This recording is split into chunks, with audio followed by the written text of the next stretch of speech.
Hello, and welcome to this clean historical Western romance by Martha Gillcrest. It's great to have you with us. Before we begin, be sure to hit the subscribe button, give this audiobook a thumbs up, and share it with friends. Supporting us in this simple way allows us to share more heartwarming romance stories with you for free. Now get cozy, relax, and escape into adventure and love with a host of new characters. Enjoy. The following book is the copyright of Martha Gillcrest. The Fallen Bride by Martha Gillcrest. Chapter 1. Boston, late 1880s. Sally Scott heaved a sigh of relief as she slipped into the kitchen at Magnolia Villa. As much as she adored being governess to Florence and Thomas Johnson, their inquiring minds sometimes left her grateful for a few moments of peace and quiet in the staff quarters. "Keeping you on your toes, are they?" Rhoda chuckled as she poured an extra cup of coffee and passed it across the scrubbed top of the wide kitchen table.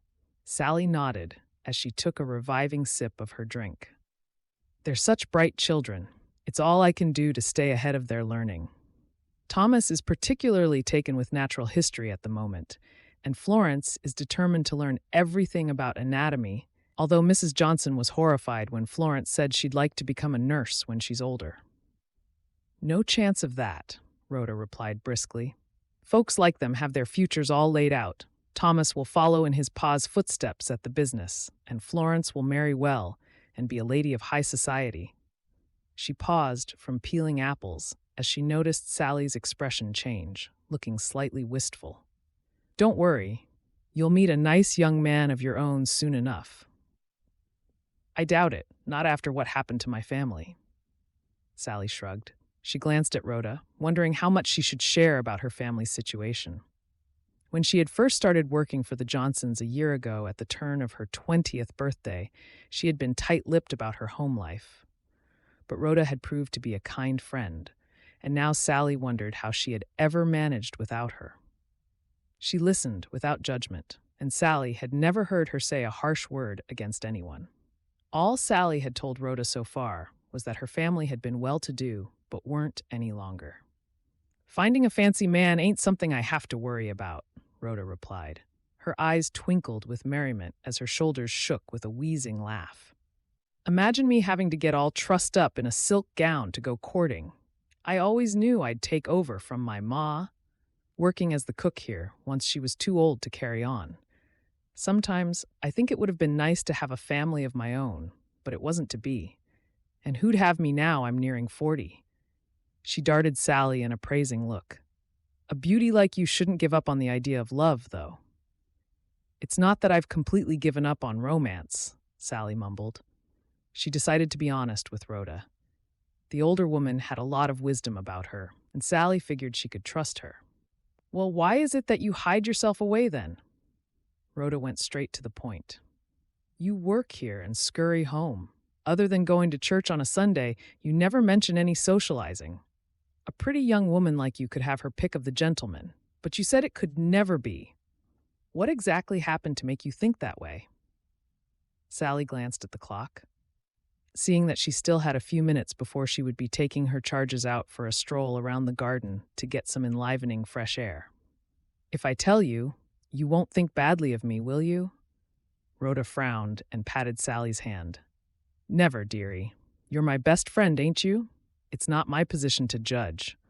All I know is that whatever secret you're carrying is best shared before it eats away at you."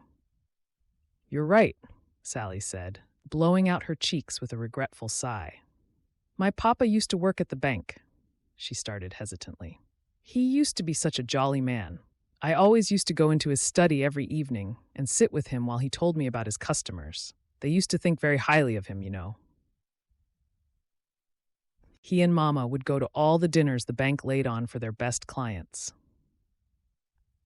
Her eyes misted over as she thought back to the many evenings when her parents had dressed in their finest outfits and been whisked off to sumptuous evenings in a carriage drawn by a matching pair of gleaming horses. "Sounds like you weren't so very different from the Johnson family," Rhoda said quietly. "I always thought you seemed a bit more genteel than most folks who might work as a governess." She raised her eyebrows, inviting Sally to continue. Just when Papa was about to be promoted to an even more senior position at the bank, an anonymous letter was sent accusing Papa of theft. Oh my. Rhoda pressed her hand to her mouth, holding back a gasp of shock. It was worse than she had imagined. Sally blinked back tears and shivered at the memory of that terrible day their lives had irrevocably changed. It was one of the bank's wealthiest clients. The owners of the bank didn't want the scandal, so they fired Papa. My parents went from being welcome in the highest circles to being spurned. All the whispers and gossip, poor Ma took to her bed with nerves, and Papa just withdrew into his study. Rhoda's eyes softened with sympathy for Sally's plight. It must have been hard for them to fall from grace in such a public way. I ain't had no experience of such a thing myself, but I can imagine if you've come from living a comfortable life, it must make it that much harder to lose it all. Some of our family friends tried to stick by us, but because my parents felt so ashamed, they soon drifted away. It turned Pa quite bitter. He swears he never committed any sort of fraud, but the bank never gave him a chance to clear his name. So I'm guessing you decided it was easier to fade away from polite society as well? Rhoda asked. Mama was very hurt by all the tittle-tattle. She still hasn't really gotten over it. She had been so looking forward to presenting me at all the social events in Boston, but I didn't want to put her through that when she felt we were still under a cloud of suspicion. Sally glanced at the clock again and stood up, hearing Florence's excited chatter in the hallway. It seemed simpler to give up on my old life. That's why I took this job on. I'm sorry things changed so much for you, Sally. Rhoda stood up as well and tightened her apron around her broad waist. But look on the bright side. If it weren't for you coming here, we would have missed out on being friends. Exactly my thoughts, Sally shot back with a sudden smile that lit up her green eyes. I'm not one to lament our change in fortunes, Rhoda. Who am I to question the Lord's path for me? My only hope is that one day the senior members of the bank will apologize to Pa. I believe him wholeheartedly when he says he never did anything wrong. And as for courting, she shrugged with a look of acceptance. Maybe I'm destined to be single, like you. As Sally bustled away, calling to Thomas and Florence to get their coats on for a walk in the garden, a crafty look came over Rhoda's face. Nope, I ain't letting you stay single, Sally, she muttered to herself. I just need to figure out how to introduce you to the right sort of nice young gentleman who could marry you. She busied herself, weighing out ingredients to make pastry, deep in thought. A moment later, Mrs. Johnson appeared in the kitchen doorway, making Rhoda jump. Ah, there you are, Mrs. Hughes. Can you please come through to my parlor so I can discuss a change of menu with you? Mr. Johnson has invited the Hicklings for luncheon on Friday, and I want to make sure they're suitably delighted with the meal. Of course, ma'am. Is it just 2 extra people then? Rhoda did a quick mental calculation on whether she would be able to source the ingredients for her fish terrine that Mr. Johnson liked. He always praised her for it and demanded a second helping. It will be 3 extra. Eleanor and Charles Hickling, plus their son Edward. He has recently returned from traveling abroad, a charming young man, I believe, and quite the bachelor about town. He'll make some lucky young lady of Boston a delightful husband very soon, I don't doubt. Rhoda's ears pricked up at her mistress's comment, and she smiled as she hurried after her mistress. I'll prepare enough food for Thomas and Florence to join you. Shall I, ma'am? Sally says they're doing so well with their lessons. She's never known 2 children so bright. Mrs. Johnson flushed with pleasure at hearing the compliment about her darling children. You know what? Normally, I would say no, but I think it could be useful for the Hicklings to see what a doting family we are. They're very well connected. You never know where these luncheon meetings can lead, especially with Charles Hickling looking to get into politics. He's a good friend for Mr. Johnson to have. You may cook extra dessert, and they can join us after we've gotten through the serious conversation. She paused for a moment, wondering if it would strike the right note to introduce her children. I'll be sure to lay a place for Sally as well, Rhoda added quickly. She speaks so highly of Florence and Thomas that they won't fail to impress your guests, I'm sure. Mrs. Johnson nodded happily. Quite. Sally conducts herself well. I want the Hicklings to see that we have only the best here, in staff as well as belongings. Be sure to use the very best china and glassware, Mrs. Hughes. And no expense spared for the food and wine. Chapter 2. Boston. Edward Hickling added a slick of pomade to his brown hair and smoothed it down before adjusting the cravat at his neck. He surveyed his reflection, turning this way and that, and then smiled, holding his own gaze. A year traveling Europe had done him well, he concluded. He no longer looked like the other wealthy young men of Boston, with their brash demeanor. Instead, he had a certain air of being subtly different. The cut of his suits now looked more French, thanks to his exacting requests to his tailor, and the heavy signet ring on his right hand, purchased in the Parisian jewelry quarter, lent him a slightly rakish air that he liked. "Are you coming downstairs, Teddy?" Eleanor Hickling's melodious voice drifted upstairs from the drawing room. She was the only person permitted to use his childhood nickname, and only ever when they were at home. Edward adjusted the cufflinks at his wrists. "Yes, Mama, but I can't stay for long."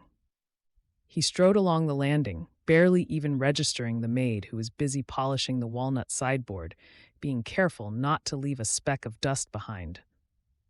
"Must you go out tonight, Teddy? It feels as though we've hardly seen you since you got back from your trip."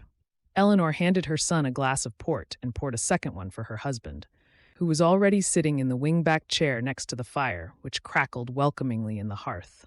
She had hoped for an evening in with the three of them together, just like old times.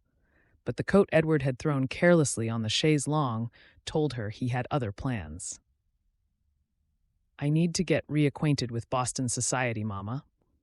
You know how quickly people forget about you and move on to the next."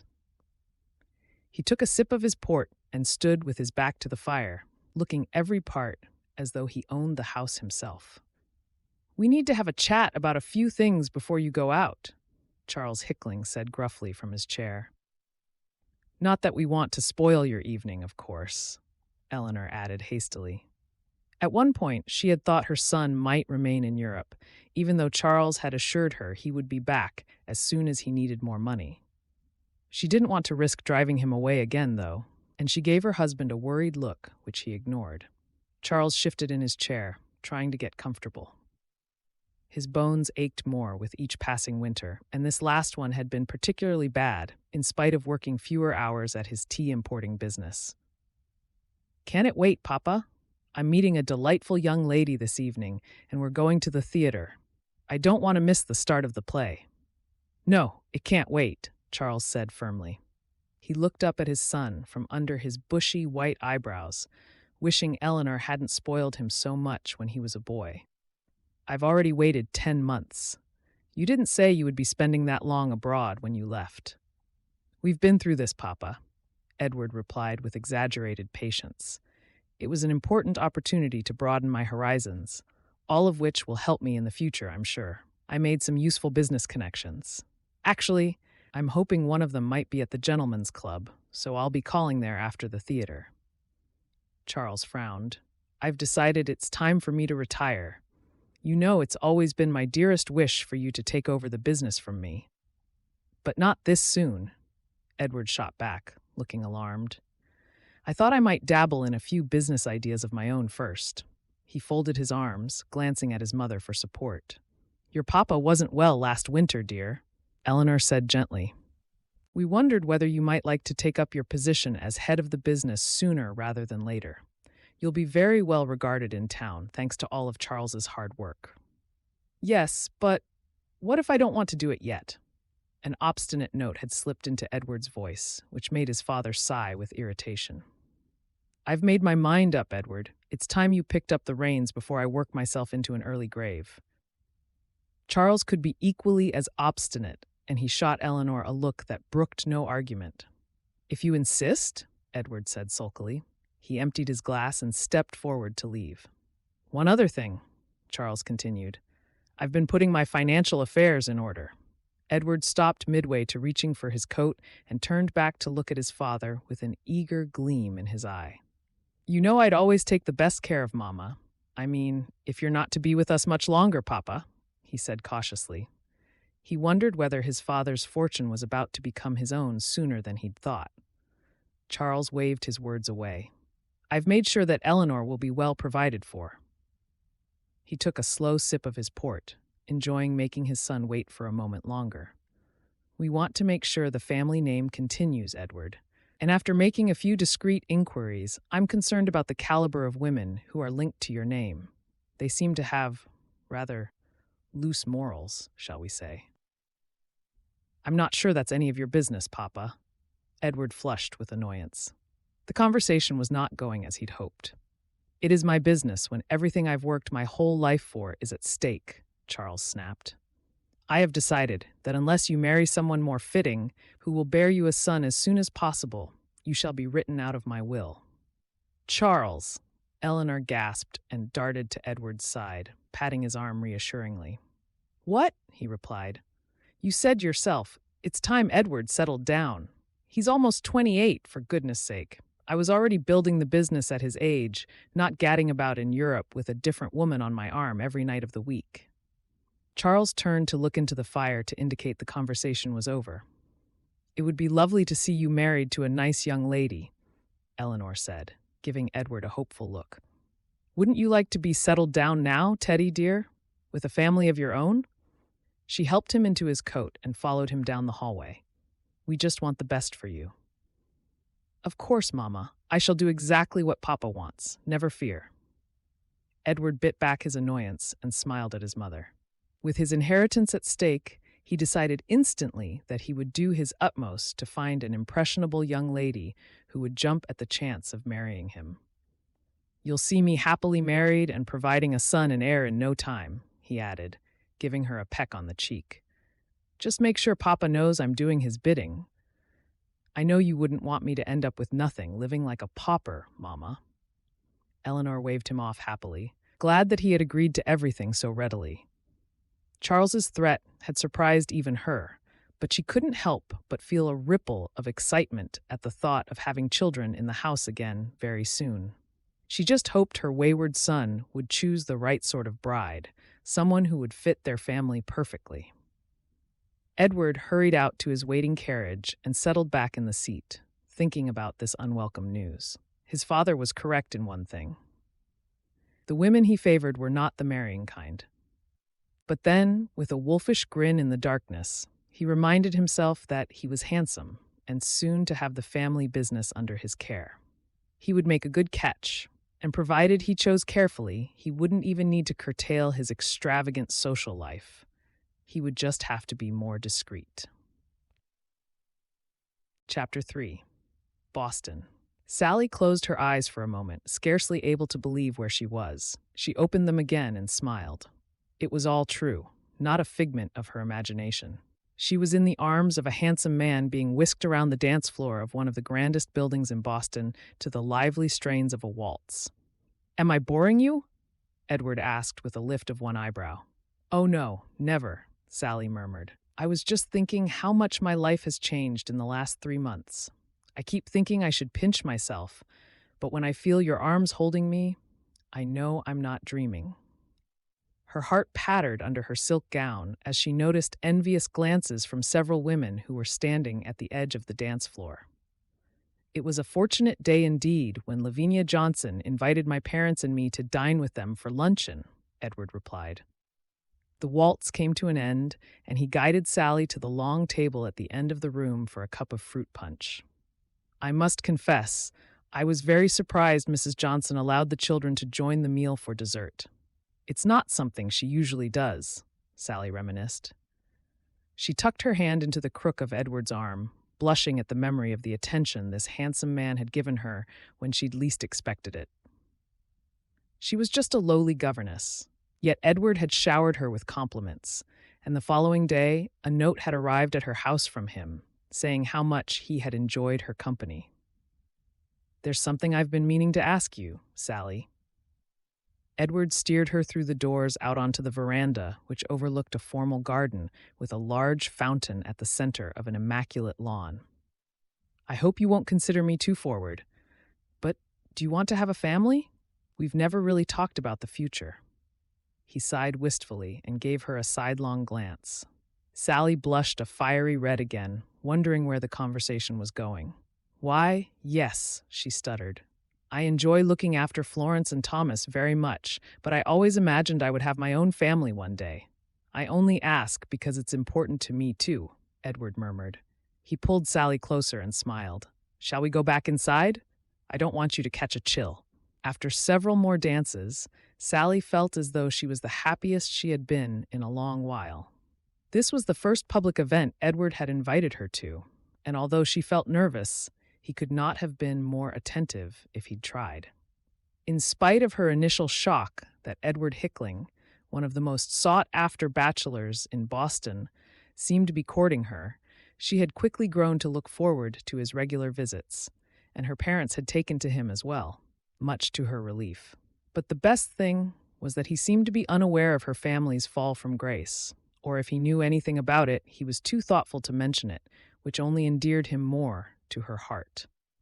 At the next lull in the dancing, Edward picked up 2 glasses of champagne, handing one to Sally. Clearing his voice, he tapped his signet ring on the glass, and a hush fell over the room. "I have an announcement." "Well, more of a request," he said, glancing at Sally with a doting look. "As many of you know, I have not long been back from my trip to Europe." A few of the younger women darted coy looks at him over their fans, trying to catch his eye, but he seemed not to notice. "It was my very good fortune that when I returned, I was introduced to a beautiful woman who I would now like to ask to marry me. Sally, would you be my wife?" He turned dramatically and bowed at her with a flourish before taking her hand and raising it to his lips. Blinking with shock, Sally wondered whether she had heard him correctly, until she realized that his eyes were fixing her with a firm stare, waiting for her reply. "Yes, Edward, that would make me very happy," Sally whispered, barely able to get the words out. She was so shocked at the nature of his very public proposal. Her hands trembled as a wave of emotion crashed over her. She said, "Yes, thank goodness for that." Edward cried with a self-deprecating chuckle. He took a deep drink of his champagne before nodding to Sally, urging her to take a sip of hers as well. People pressed forward to congratulate them, and Edward seemed to lap up the attention, even though Sally wished it had been a more intimate moment with just the 2 of them. "Smile, dear," he whispered hastily with a slight frown. He jerked his head toward a man in an ill-fitting suit who was busy writing notes in a small book.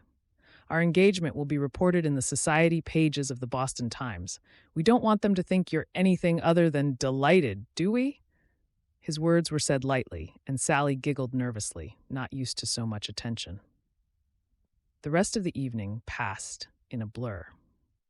And it was only when they were alone in their carriage after the ball on their way back to Sally's home that she could really start to take it all in. "Did you speak to Papa about this?" she asked hesitantly. Even though she knew her parents would be delighted with the union, she wanted to make sure it had been done properly. Edward chuckled. "No, not yet, but I'm sure he's hardly likely to say no. The Hickling family is one of Boston's finest. Don't worry yourself about a thing, Sally." He held her hand and squeezed it reassuringly. "I'll let him know what's happening once we get back to your house."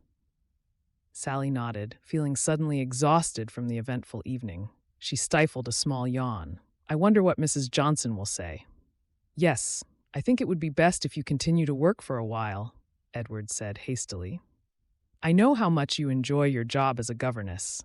I see no reason why you shouldn't continue until you're with child," he added airily. "Are you sure?" Sally found it hard to read his expression in the dark, and wondered why he seemed so eager for her to stay in the position. It was most unusual for a woman to continue working after marriage, especially for someone of Edward's social status. "I mean, I do enjoy the work, but won't you want me to accompany you to social events and manage the household?" "We can worry about that later," Edward said dismissively. "Let's just enjoy our engagement, shall we?" He squeezed her hand again. "I think we should get married as soon as possible. There's no point waiting when we already know we're in love."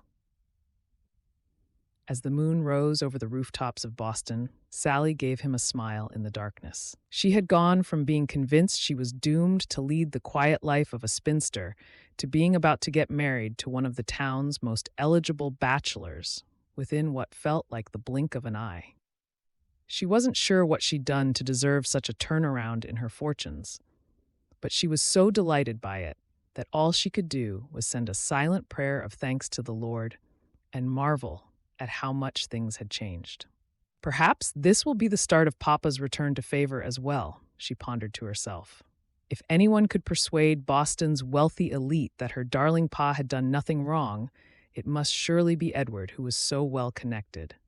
She decided to see if she could encourage him to do just that as soon as they were married. It would make her mama so relieved, and the thought gave her a warm glow of happiness. A few weeks later, Rhoda pushed a damp strand of hair back from her forehead as she bent to take a joint of roast meat out of the cavernous oven of the range. It had been a long week, and she was looking forward to being able to sit for a while on the bench outside the kitchen to cool down. But first, she needed to finish serving luncheon for Mrs. Johnson and her two friends, Penelope and Barbara, who dined with her once a month. She deftly carved the meat and laid it nicely on a platter before carrying it through to the dining room. A minute later, she hurried back again with a dish of vegetables and a jug of her tastiest gravy, nodding to the maid that she could start serving up. As was her habit, she stepped away to stand discreetly in the corner, waiting to see that everything was exactly to Lavinia's liking before returning to the kitchen. Dessert was a warm cherry pie and whipped cream, which was all ready to fetch, and she thought longingly of her comfortable chair as her arthritic knees twinged. She shuffled slightly to ease the discomfort, folding her hands demurely in front of her starched apron. If the rumors are to be believed, he's already taken up with another woman of ill repute. Penelope's voice drifted through the open doorway as Mrs. Johnson steered her friends into the dining room to start luncheon. "I blame Eleanor," Barbara muttered. Her eyes glinted at the thought of sharing a tasty morsel of gossip. "She spoils him rotten. Charles is quite exasperated with him, I've been told. He seems to think they will fund his idleness. In fact, I'm sure he's just waiting for Charles to die, and then he'll sell the business in a flash. Well, I hope he won't make his poor mama live on a pittance. Really, that grand house of theirs must take a pretty penny to run. I thought he would calm down once he'd gotten engaged to that governess of yours, Lavinia, but it looks as though he's in no great hurry to mend his ways." Lavinia Johnson suddenly coughed as she noticed Rhoda standing discreetly next to the sideboard. "What news of your dear son, Penelope?" she said, hastily changing the subject. The conversation quickly turned to other matters, but not before Rhoda had realized exactly who they were talking about. She felt a prickle of worry as she considered what she had just overheard. Should she tell Sally? "Thank you, Mrs. Hughes. The maid can serve dessert. You may excuse yourself now." Mrs. Johnson waved Rhoda away with a benevolent smile, safe in the knowledge that her loyalty and discretion were assured. Rhoda had been in her employment for so long that she wouldn't dare repeat anything the slightest bit controversial. Rhoda bobbed a curtsy and hurried back to the kitchen, just in time to see Sally helping herself to a glass of lemonade. "Have you got time to sit outside with me for a few minutes?" Rhoda brightened when she saw how happy Sally looked. She had blossomed since getting engaged, almost as though allowing herself to reveal her beauty now that she no longer had to hide away because of her pa's fall from grace. Her chestnut hair fell in soft curls on her shoulders, and her green eyes had a new luminosity about them. "Oh, yes, that's a wonderful idea." Sally poured her friend some lemonade. "I have so much to tell you," she continued, making herself comfortable as they settled down, overlooking the garden. "My wedding dress is almost finished, and darling Edward has insisted on buying me a new silk shawl as well. He says he wants every man in Boston to know just how lucky he is to be marrying me." She blushed, still not used to feeling so cherished. "Where will you live?" Rhoda inquired. She stretched her legs out and wiggled her toes inside her sensible lace-up boots. "And more to the point, who will I chat to once you've left us?" She grinned, but was already feeling a pang of loneliness. She would miss Sally greatly. "We're going to live a couple of streets over from Edward's parents. They have several houses, so they're kindly giving one to Edward." Sally shook her head slightly. "How did I get so lucky?" she murmured to herself. She smiled at Rhoda. I'll still be working here. Until we have a baby. That's what Edward has said. Rhoda blinked, looking surprised. It's because he knows I love the job, Sally explained. Besides, I'd miss you, Rhoda. You're my best friend. Her eyes clouded slightly. I've tried to understand Edward's business so I can talk knowledgeably when we're in company, but he tells me there's no need. He prefers me to look beautiful and not bother myself with such mundane matters. I hope I won't be too lonely if he has to have lots of business meetings in the evenings. I never realized he would have to go out so often. Rhoda gave her friend a sharp look. Does he go out most evenings then? I thought he'd want to be with you and your parents, getting to know you better. It has been rather a whirlwind romance. Oh, I'm sure he will go out less once we're married, Sally replied with a nervous giggle. Mama told me he's probably busy meeting business acquaintances. Papa used to do the same, although he always took care to include Mama whenever he could. Edward has to do his best for the business. He says he'd rather be spending time with me, though, she added with a dreamy expression. Let's hope so, Rhoda said, taking a sip of lemonade to hide her unease. She wondered whether she should try and mention what she'd just overheard in the dining room. But, whichever way she looked at it, the rumors that Edward was still meeting with other women would devastate Sally. She sighed, thinking how complicated some men could be. She didn't want to crush Sally's dreams of married life before she'd even had the wedding. Perhaps he will behave with more decorum once the wedding has happened, Rhoda thought to herself. Chapter 4. Boston. Even though it was only late spring, the air was thick and cloying, making the hair stick to the back of Sally's neck as she hurried along the last few streets toward Magnolia Villa. Passing the neighbors, who usually brought a smile to her face, Sally averted her gaze. Did her unhappiness show, she wondered. Her thoughts drifted back over the last months. Her wedding to Edward in the previous fall had been, without a doubt, the most exciting day of her life. Never had she felt so beautiful or hopeful for the future. There had been champagne, genteel dancing, the finest food she had ever seen, and speeches that promised a lifetime of love. Oi, look out, miss. A street urchin barged past her with his handcart, unceremoniously dragging her back to the present day. Sorry, she muttered. She turned the corner of the street and paused for a moment to gather her thoughts. Remembering her wedding made tears prick at the back of her eyes. She swallowed and blinked, trying to soothe the leaden feeling inside her. But it was as if the pain of her reality had settled in her chest, like a hard lump that would not go away, no matter how much she prayed.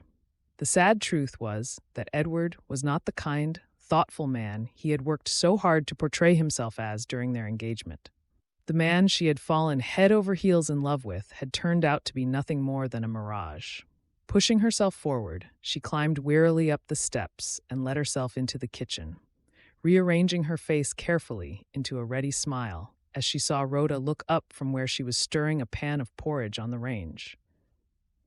The facade of happiness was getting harder to maintain.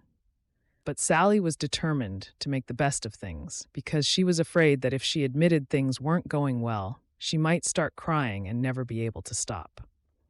You're lucky I chose you. I could have had anyone, but I picked you, Sally. The least you can do is be grateful. Edward's unfeeling words, thrown carelessly in her direction earlier that week, rattled through her mind. She had nodded, of course, recognizing the truth. He could have picked any number of high society ladies to marry, but what she realized now was that he had dazzled her deliberately. He wanted a wife who would be so astonished at being elevated to the role of becoming Mrs. Edward Hickling that she would happily overlook his transgressions. She had fallen for his deceptions, and there was nothing she could do to change him. What a fool I've been to imagine a man like Edward could love me.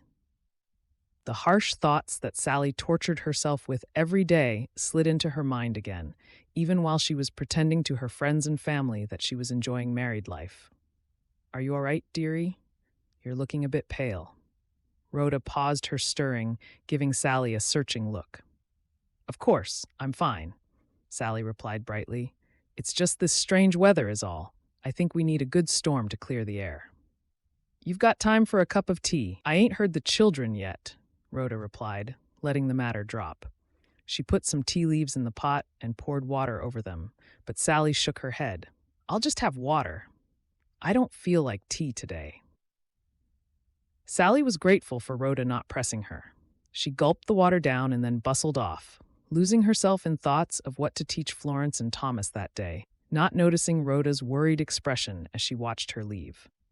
The rest of the day passed pleasantly. Sally still loved teaching the Johnson children. In fact, it was the only thing keeping her going.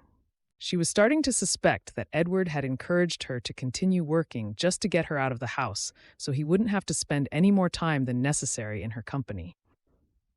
Although this realization had been a bitter pill to swallow, she was glad that Mrs. Johnson had so willingly agreed that she could stay on for the time being.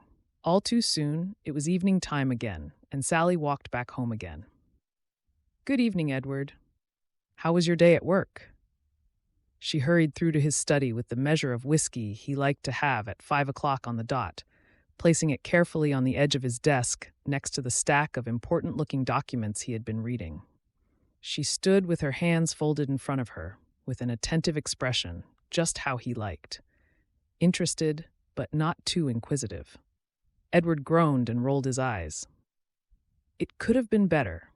The ship has been delayed because of bad weather, and the workers are demanding a pay rise." "I'm sorry to hear that," Sally replied.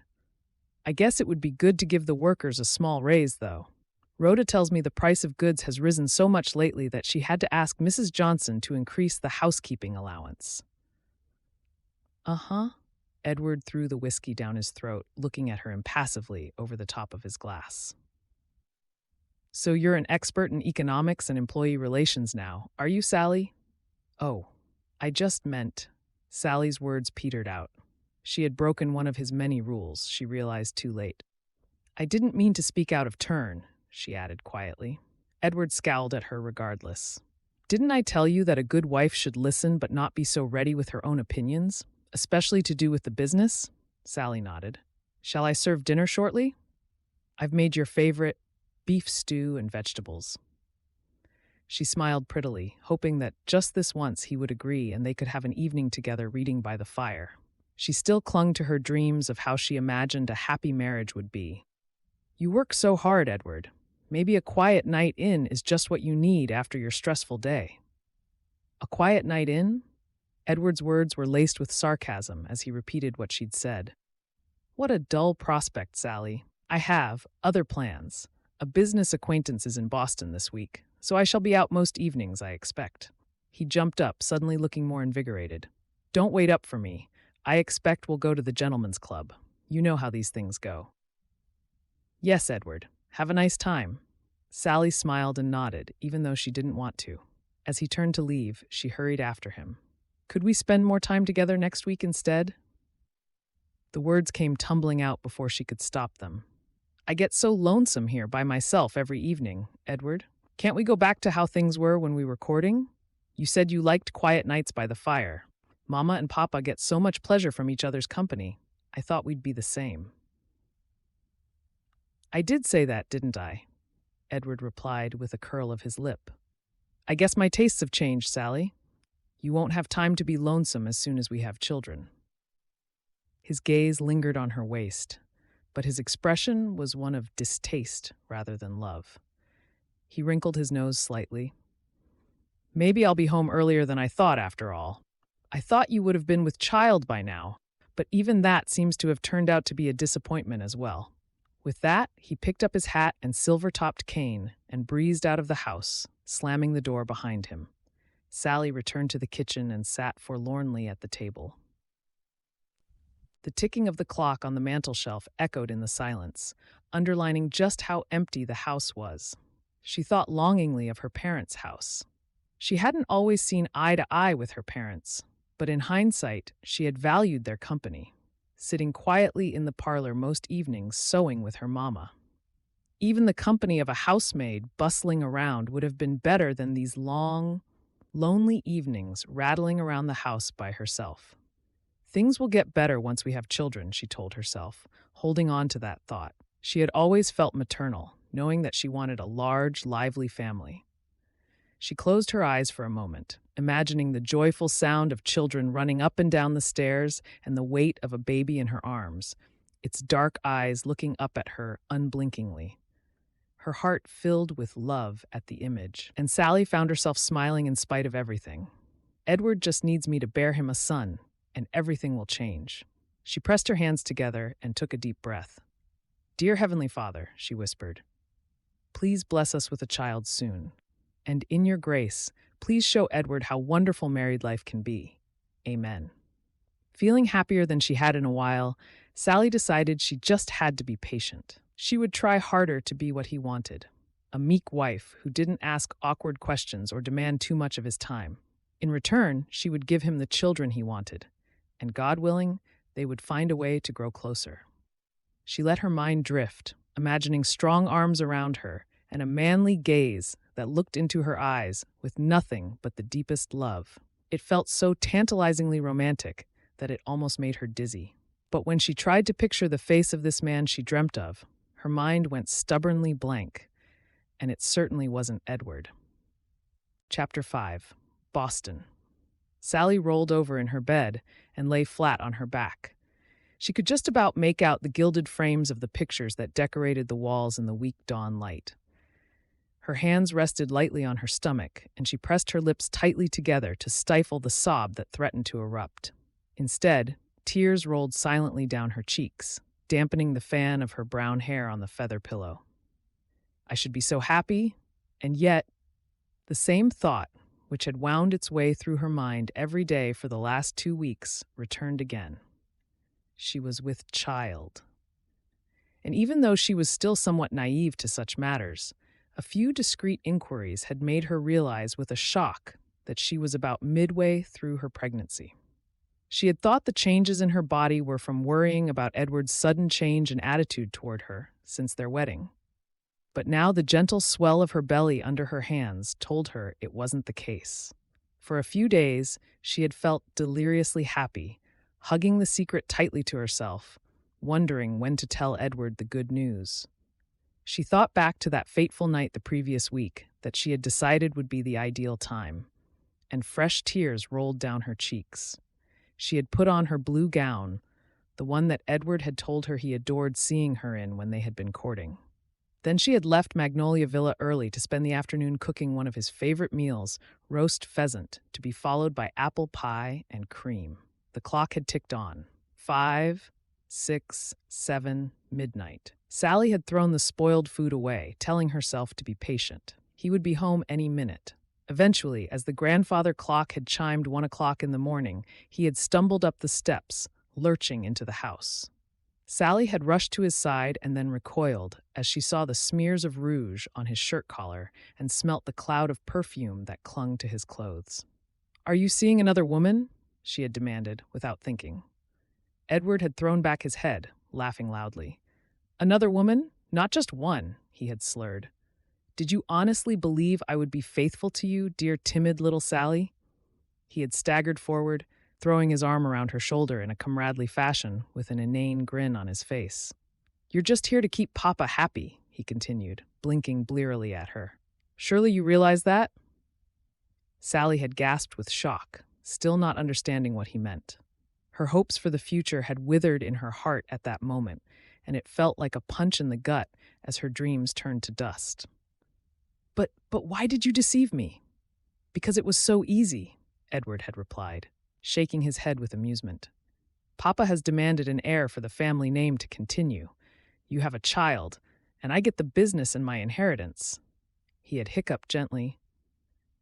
"I can't deny myself the pleasures of having other women in my life, Sally, but it shall remain our little secret, eh?" His expression had suddenly darkened, making Sally pull away from his grasp in alarm. "I've got a reputation to maintain in my business circles, and if you do anything to spoil that—" He let the threat hang in the air before stumbling into his study, leaving her standing stunned in the hallway. Since then, Sally wondered how she had gotten through each day without sobbing aloud. She had plowed through her tasks out of habit, but her mind had been in turmoil. How can I have a child with a man who thinks so little of me? Whichever way she looked at her situation, this was the pressing question that she kept returning to. She imagined the years stretching ahead of her, the humiliating glances from people in town who would find out about Edward's dalliances, the whispers that he had married beneath himself. So what should she expect? And the thought that she would be trapped in a loveless marriage forever. The sudden clatter of pigeons on the windowsill snapped Sally out of her troubled thoughts, and she quickly got dressed. She would tell Edward about the baby later that night, she decided. He had scarcely been home since his drunken confession, but Sally realized she couldn't continue to keep her secret. The bump beneath her dress would be impossible to hide very soon, so she had to pluck up her courage and hope that Edward would be pleased. Just as she arrived at Magnolia Villa that morning, Sally felt the first kicks of her baby, and with it, the first powerful maternal urge to do whatever it took to look after her unborn child. She stood in the kitchen doorway and gasped slightly as the strange sensation, almost like bubbles erupting, caught her unawares. Without thinking, her hand went to her stomach, and a secretive smile lifted the corners of her mouth. "What are you grinning at?" Rhoda bustled out from the pantry, carrying a large fish that she would be making into a terrine later that day. She placed it into a poaching pan and scattered herbs over the top before sliding it into the oven. "Nothing in particular," Sally replied. She took her bonnet off and hung it on the hook by the door. "I can't believe how hot it is again. But the sky is so dark, we're sure to get thunder before the day's over." "There's mint tea if you'd like some." Rhoda sat down heavily and mopped her forehead with the corner of her apron. She passed Sally a plate of eggs and bread. "Have some of this, dearie. You look like you need to put some color in your cheeks. I expect it's all that socializing Edward has you doing?" She let the question hang in the air, and Sally just nodded, not wanting to tell her she'd been alone at home every night for weeks. "Thank you, Rhoda. How's your arthritis? Have those poultices the doctor recommended helped at all?" Sally picked at the food so as not to raise suspicion, even though she wasn't really feeling hungry. Rhoda pulled a piece of paper from her apron pocket and grinned. "Never mind what the doctor said. I've got more exciting news than that." 2 spots of pink appeared on her cheeks, and she glanced toward the hallway to make sure they were alone. "My sister has persuaded me to look for a husband." Sally's mouth gaped open as she took in Rhoda's furtive expression, and then she clapped her hands together with delight for her friend. "Have you met someone? What's he like? Tell me all about him." She jumped up and threw her arms around Rhoda's shoulders, unable to contain her joy. "I said you were much too lovely to stay a spinster. I want to know every detail." "Not so fast," Rhoda chuckled. She smoothed out the paper and nudged it toward Sally. "It ain't exactly that I've met someone. Doreen wants me to reply to one of these advertisements in the Matrimonial Times." Sally picked the paper up and read it curiously. She had heard of matrimonial agencies that helped to match gentlemen out on the western frontier with brides via correspondence, but had never seen the advertisements with her own eyes. Skimming the pages, her eyes widened. "Look, this one has his own business. This man wants someone to help look after his children." She turned the page. "There's one here who runs a saloon, and this fellow promises to give his bride a new start out west." "So many different stories and lives, and all those gentlemen just waiting for the right woman to wed," Rhoda replied, suddenly growing serious. She took hold of Sally's hand and gave it a gentle squeeze. "Some of 'em don't even mind if their bride-to-be already has children," she added. "Imagine that," Sally muttered. She looked down at her plate and busied herself, mopping up some egg yolk with what was left of her bread. Did Rhoda know? Was she trying to hint that she should consider one of these advertisements? Sally felt the food stick in her throat and gulped it down. Surely not. The idea was ludicrous, she told herself quickly. "So, which one has caught your eye?" She pushed the paper firmly back toward her friend with a smile. "Oh, none of 'em. I'm only doing it to keep Doreen happy." Rhoda replied, shaking her head. "It wouldn't be right. A woman of my age, upping sticks and leaving everything I've ever known." "Don't say that. You're a wonderful woman, and any man would be very lucky to have you as his wife," Sally said stoutly. "But I sure would miss you, Rhoda." She blinked back tears, feeling suddenly emotional. Life without her cozy chats with her friend would be very bleak indeed. I ain't going anywhere, so don't fret about it. Rhoda blushed slightly. What Doreen doesn't know is that one of the widowers at church complimented me on my singing recently. George said I have a voice like a nightingale. Can you believe it? Sally giggled as she stood up. Rhoda and George, I like the sound of that. She picked up her empty plate and took it to the sink. And now I must get to work before Mrs. Johnson wonders what I'm doing. But I want to hear more about this gentleman, Rhoda, so don't think that's the end of it. Humming quietly, Sally hurried away to find Florence and Thomas, feeling happier than she had in weeks. Later that night, Sally took extra care with her appearance. She put on a soft, lavender-colored gown that draped gently over her expanding waistline, twisted her brown curls into an elegant chignon, and pinched her cheeks to bring some color into them. As she surveyed herself in the mirror, she tried to see herself as others might. She knew that she didn't have the sort of worldly beauty that so many of the young ladies who graced the high society events enjoyed. Her green eyes could be too intense when something caught her imagination, and her hair had a way of springing out of its combs and ribbons, as though refusing to be tamed. But she hoped that the way she strived to see the best in people made up for it. At least, that was what she was counting on for her conversation with Edward as soon as he'd finished dinner that night. She would flatter him with a little talk of how well the business must be doing under his care. And she would tell him how much she was looking forward to them being a proper family before sharing the exciting news about their baby. This time, she had kept dinner simple. Just a plate of cold cuts of meat with some salad, pickles, and fresh bread to go with it. It was too hot for anything more, and she felt nervous anyway. The minutes dragged by, and Sally glanced at the clock on the mantel shelf. It was after 7 already, and he had promised he would be home no later than 6:30. A sudden rumble of thunder in the distance made her jump to her feet. She peered out of the kitchen door at the threatening gray clouds which seemed to be pressing down over the rooftops. The hint of a breeze cooled her cheeks, and she took a deep breath, longing for refreshing rain to clear the air. As the sky darkened, Sally paced around the kitchen table. Another crack of thunder startled her, and this time it was accompanied moments later by an arc of white lightning, like a knife splitting the clouds. "Where are you, Edward?" Sally hurried through to his study and peered through the window that looked out to the street, but there was no sign of a carriage approaching. She stroked her belly as the baby kicked again. "Hush, my darling. Papa will be home very soon." The tumultuous night felt as long as a week as the storm raged. The thunder and lightning grew more intense, and then, with one mighty crash that shook the very foundations of the house, the deluge of rain started, sheeting down for hours until water gushed from every gutter, and Sally sat shivering in the chair next to the fire, waiting for it to pass. Eventually, she drifted into a fitful sleep, dozing between the shuddering rounds of thunder. The exuberant tweeting of birds was what woke Sally up. She groaned slightly as her neck cricked, then stretched and yawned, coming to. A shaft of morning light lay on the rug by her feet, and the fire had long since gone out. Standing up slowly, she shuffled to the window and looked out. It was as if the storm had scoured everything clean. The sky was bright blue, other than the occasional white cloud drifting overhead, and every plant in the garden sparkled with the early morning sun glinting off the raindrops that clung to each leaf. Sally tiptoed upstairs.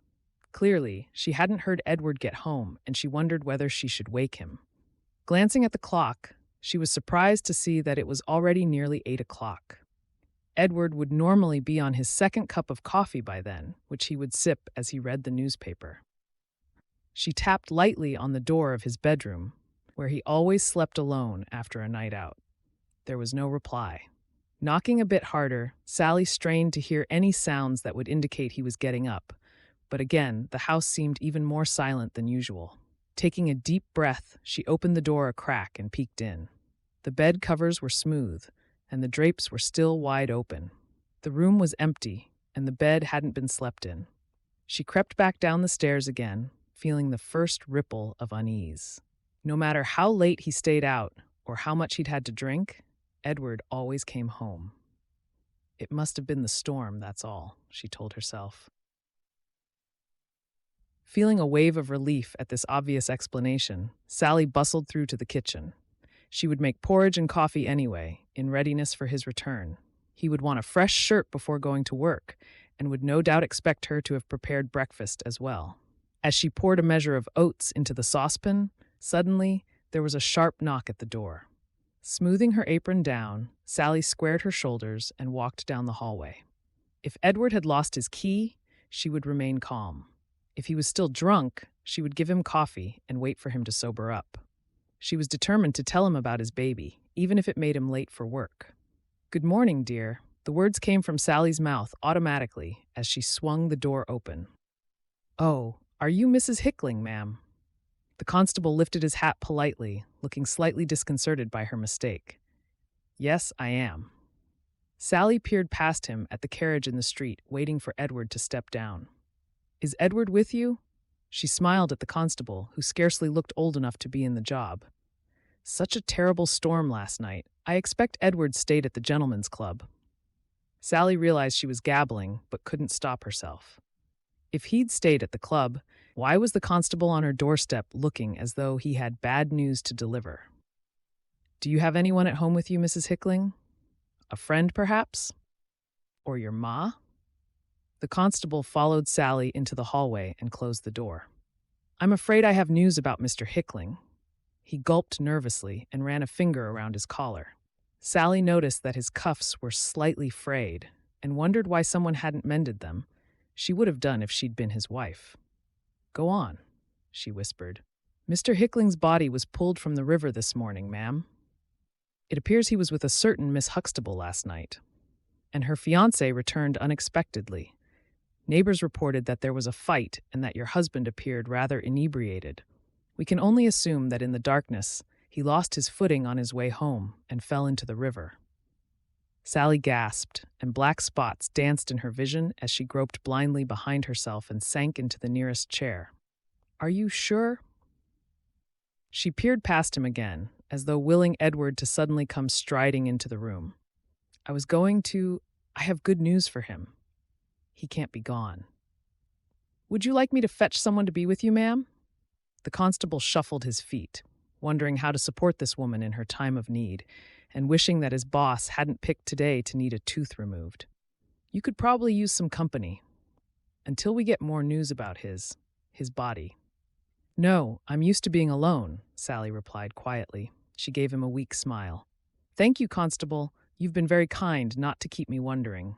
I was worried, you see. I'd better get on then."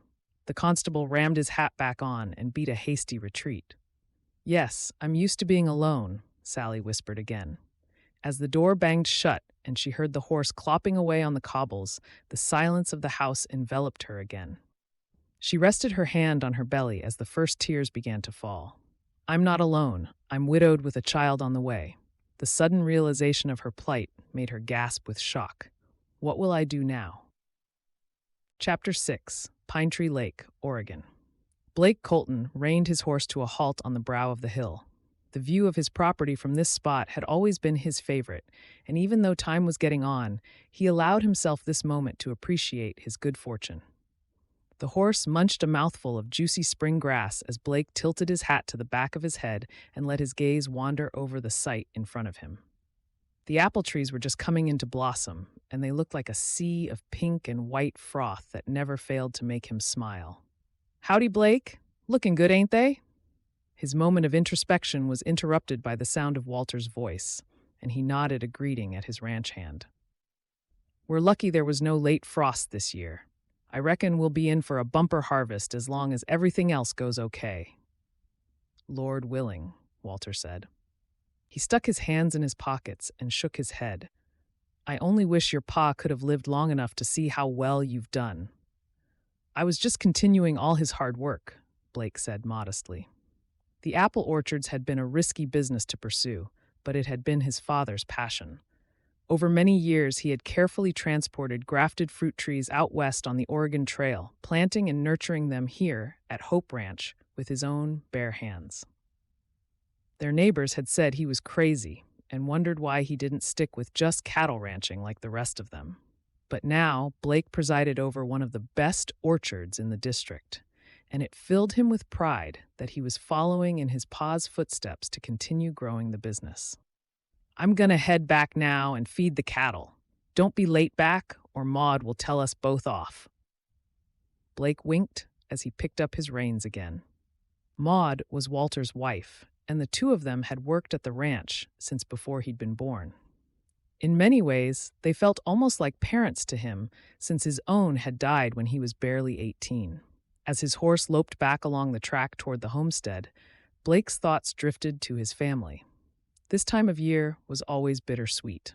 The apple trees had been in blossom, just as they were now, the last time he'd seen his brother, Roy. 4 years? I can scarcely believe it's been so long, he muttered as he jumped down and opened the barn door to unsaddle his horse. The sweet scent of the remnants of last summer's hay filled the air, and a ginger cat stretched and yawned delicately before winding herself sinuously around his ankles. He busied himself with lugging buckets of water from the pump to the trough, but the labor did little to still his mind. If only I could have said something to stop him from leaving. The thought felt like a thorn under his skin that he couldn't shift. Blake sighed. He knew that it had been Roy's decision to storm off, declaring that he'd had it with the tediousness of life on the ranch. Roy had stuffed his saddlebags full of a few belongings and galloped away, telling Blake that he was going to make his fortune in the gold mines instead. "I ain't wasting my life on Pa's dream, not when I've got my own dreams to follow instead. I'm sick of struggling to make ends meet, picking apples, and pretending like I'm enjoying it. There's a whole world out there to see, Blake. I'm out of here." Blake could still remember Roy's parting words as if it were yesterday that he'd left, and he'd never seen him again. At first, the letters from Roy had come regularly, telling Blake how much he was enjoying working at the gold mines and hinting that he was leading the kind of carefree life of drinking and gambling that their clean-living parents had always urged them not to be tempted by. But then, the letters had dwindled. It had been 2 years since the last one, and that was little more than a scribbled note saying that he was in trouble with the law and owed money to one of the most feared outlaws at the mine. The paper had been smeared with blood, and the writing had looked spidery, as though he could scarcely hold the pen. Not long after, a stranger had ridden up the track with a package to deliver. It turned out to be the family Bible, which Roy had taken, probably on accident, as Maud was forever leaving it tucked in his freshly laundered clothes, in the hope that he might turn toward the Lord more readily. "He must have died," Maud had sobbed. "I've been praying for him every night, Blake, but he's lost to us now." Blake had comforted Maud, reminding her that Roy was a grown man and set on making his own decisions that didn't include a quiet life working the land on the ranch. But in his heart, he tormented himself, always wondering whether he could have done more to stop him from leaving or to go and find him and bring him home. "Ain't no use blaming yourself, Blake." Maud's quiet voice from the barn doorway snapped him back to the present, and he gave her a lopsided smile. "I know what you're thinking," Maud continued. "It's that time of year. But he was older than you by 2 years, Blake, and we both know he never truly loved the land in the way you do. Some folks are just made different." She sighed deeply. "I just hope he had enough adventures in his short life to make it worthwhile. Lord bless him." "Me too," Blake agreed. He opened the gate and turned the horse out for the night, smiling with Maud as the other horses came galloping over, full of high spirits. "I just think sometimes the house feels mighty quiet without him here," he added quietly to himself. Maud straightened her apron and walked off toward the cabin, thinking back to her conversation with Walter that very morning. Blake's comment helped her decide to broach the subject of romance again once he had finished his dinner. "I've said it before, but I'll say it again. You make the best stew in Oregon, Maud." The sun was setting as Blake put his knife and fork down on the empty plate and leaned back in his chair, feeling pleasantly full. Maud's cooking was plain but hearty fare, and she insisted on 3 meals a day, declaring that a man's work would soon suffer if he went hungry. The clock ticked on the mantelshelf, and Blake yawned. After working hard all day outside in the fresh air, He knew he would probably be nodding off in his chair within the hour, while Maud sat quietly mending clothes and Walter whittled the wooden toys he loved to make for the children in Pine Tree Lake, their nearest town. Glancing around the cabin, he felt a pang of loneliness. Maud and Walter had never been blessed with children, and his own attempts to find a wife had so far been fruitless. By the age of 28, he had always assumed he would have been married with a family of his own by now, but it wasn't to be. Does Rose ever think of me? The thought crept into his mind unbidden, surprising him. Clearly, he was feeling more maudlin than usual because of missing Roy. Blake had secretly harbored dreams of marrying Rose Fletcher, the bubbly daughter of one of the merchants in town. But whenever he had bumped into her, his mind suddenly went blank, and he felt tongue-tied trying to think of interesting things to talk about. Rose had mistaken his shyness for disinterest, and last he'd heard, she was married to a traveling seed and feed salesman and expecting her first baby with him. Maud poured a steaming cup of coffee and passed it to Blake with a small cough. Walter and I have been thinking. She glanced at her husband, and he gave her a smile of encouragement before getting slowly to his feet to collect his knife and the half-finished wooden soldier he was working on. Uh-huh? Blake nodded noncommittally. When Maud opened a conversation in this way, it usually signified that she wanted to change something in the cabin. Would it be a new rug she had made? Or was she going to ask him if she could have more flower beds in the garden, he wondered. Last time, it had been to request 6 new chickens so she could donate more eggs to the church to help those less fortunate than themselves. Well, we think it's time you found yourself a nice young woman to marry, Maud said hastily, blurting it out before he could stop her. This homestead is too quiet, and the ranch is too big for a single man to manage alone. You need a wife and children of your own, Blake. There's no point moping over Rose Fletcher. Besides, she was always a flighty one. You need someone who's happy to settle here and who appreciates a quiet way of life. 2 spots of pink appeared on Maud's cheeks. She was so determined to make Blake see her way of thinking.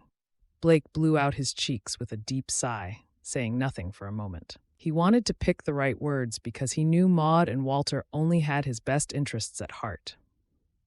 I ain't so sure, he said eventually.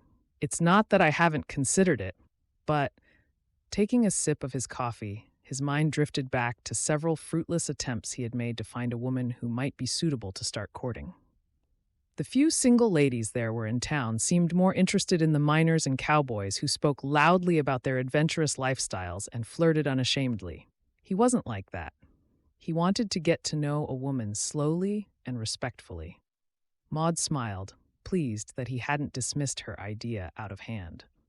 I know what you're thinking, she replied, stacking the dirty plates. There ain't enough suitable single women in the district? Am I right? Walter nodded thoughtfully. It's always been that way here in the frontier towns. I was lucky to meet Maud before someone else snapped her up. Blake chuckled. If I could guarantee a marriage as happy as yours, I'd do it in a flash. And Ma and Pa, they loved each other dearly, in spite of the hardships of setting up the ranch. It's shown me that I wouldn't want to settle for anything less. And you shouldn't have to, Maud said hastily. She sat back down next to Blake and clasped one of his hands. We love you as if you were our own flesh and blood. We want to see you happy, not lonesome. Blake nodded and patted her hand, thinking how fortunate he was to have her and Walter taking such good care of him. I'm not lonely all the time, Maud. Maybe something will come up. He racked his brain, but couldn't quite imagine how he might meet a suitable woman. Since his hopes for Rose had come to nothing, he'd buried himself in work. We've got a better idea, Maud replied with a grin. She darted across to the dresser and pulled a piece of paper from the drawer, waving it at Blake. A matrimonial agency, the Happy Endings Matrimonial Agency to be precise. All we need to do is place an advertisement with them, and it will go in the Matrimonial Times newspaper. Then lots of nice young ladies from the East Coast will write you, and you can choose who you'd like to correspond with. Blake spluttered into his coffee. Are you joking? That seems kinda. I can't even put it into words. He didn't know whether to laugh or feel cross, but Maud waved his concerns away. I know several very lovely young ladies who have traveled west to marry. It's a perfectly reasonable solution to the fact that there are so few single ladies out here. She smiled again, knowing that she had piqued his interest. Just think, you can take your time over 5 or 6 months to get to know these young ladies via your letters without feeling rushed or awkward. Reckon you've got it all figured out, Blake replied, sounding slightly exasperated. I don't suppose you'll take no for an answer either, will you? He nodded slowly. All right, I guess it wouldn't harm.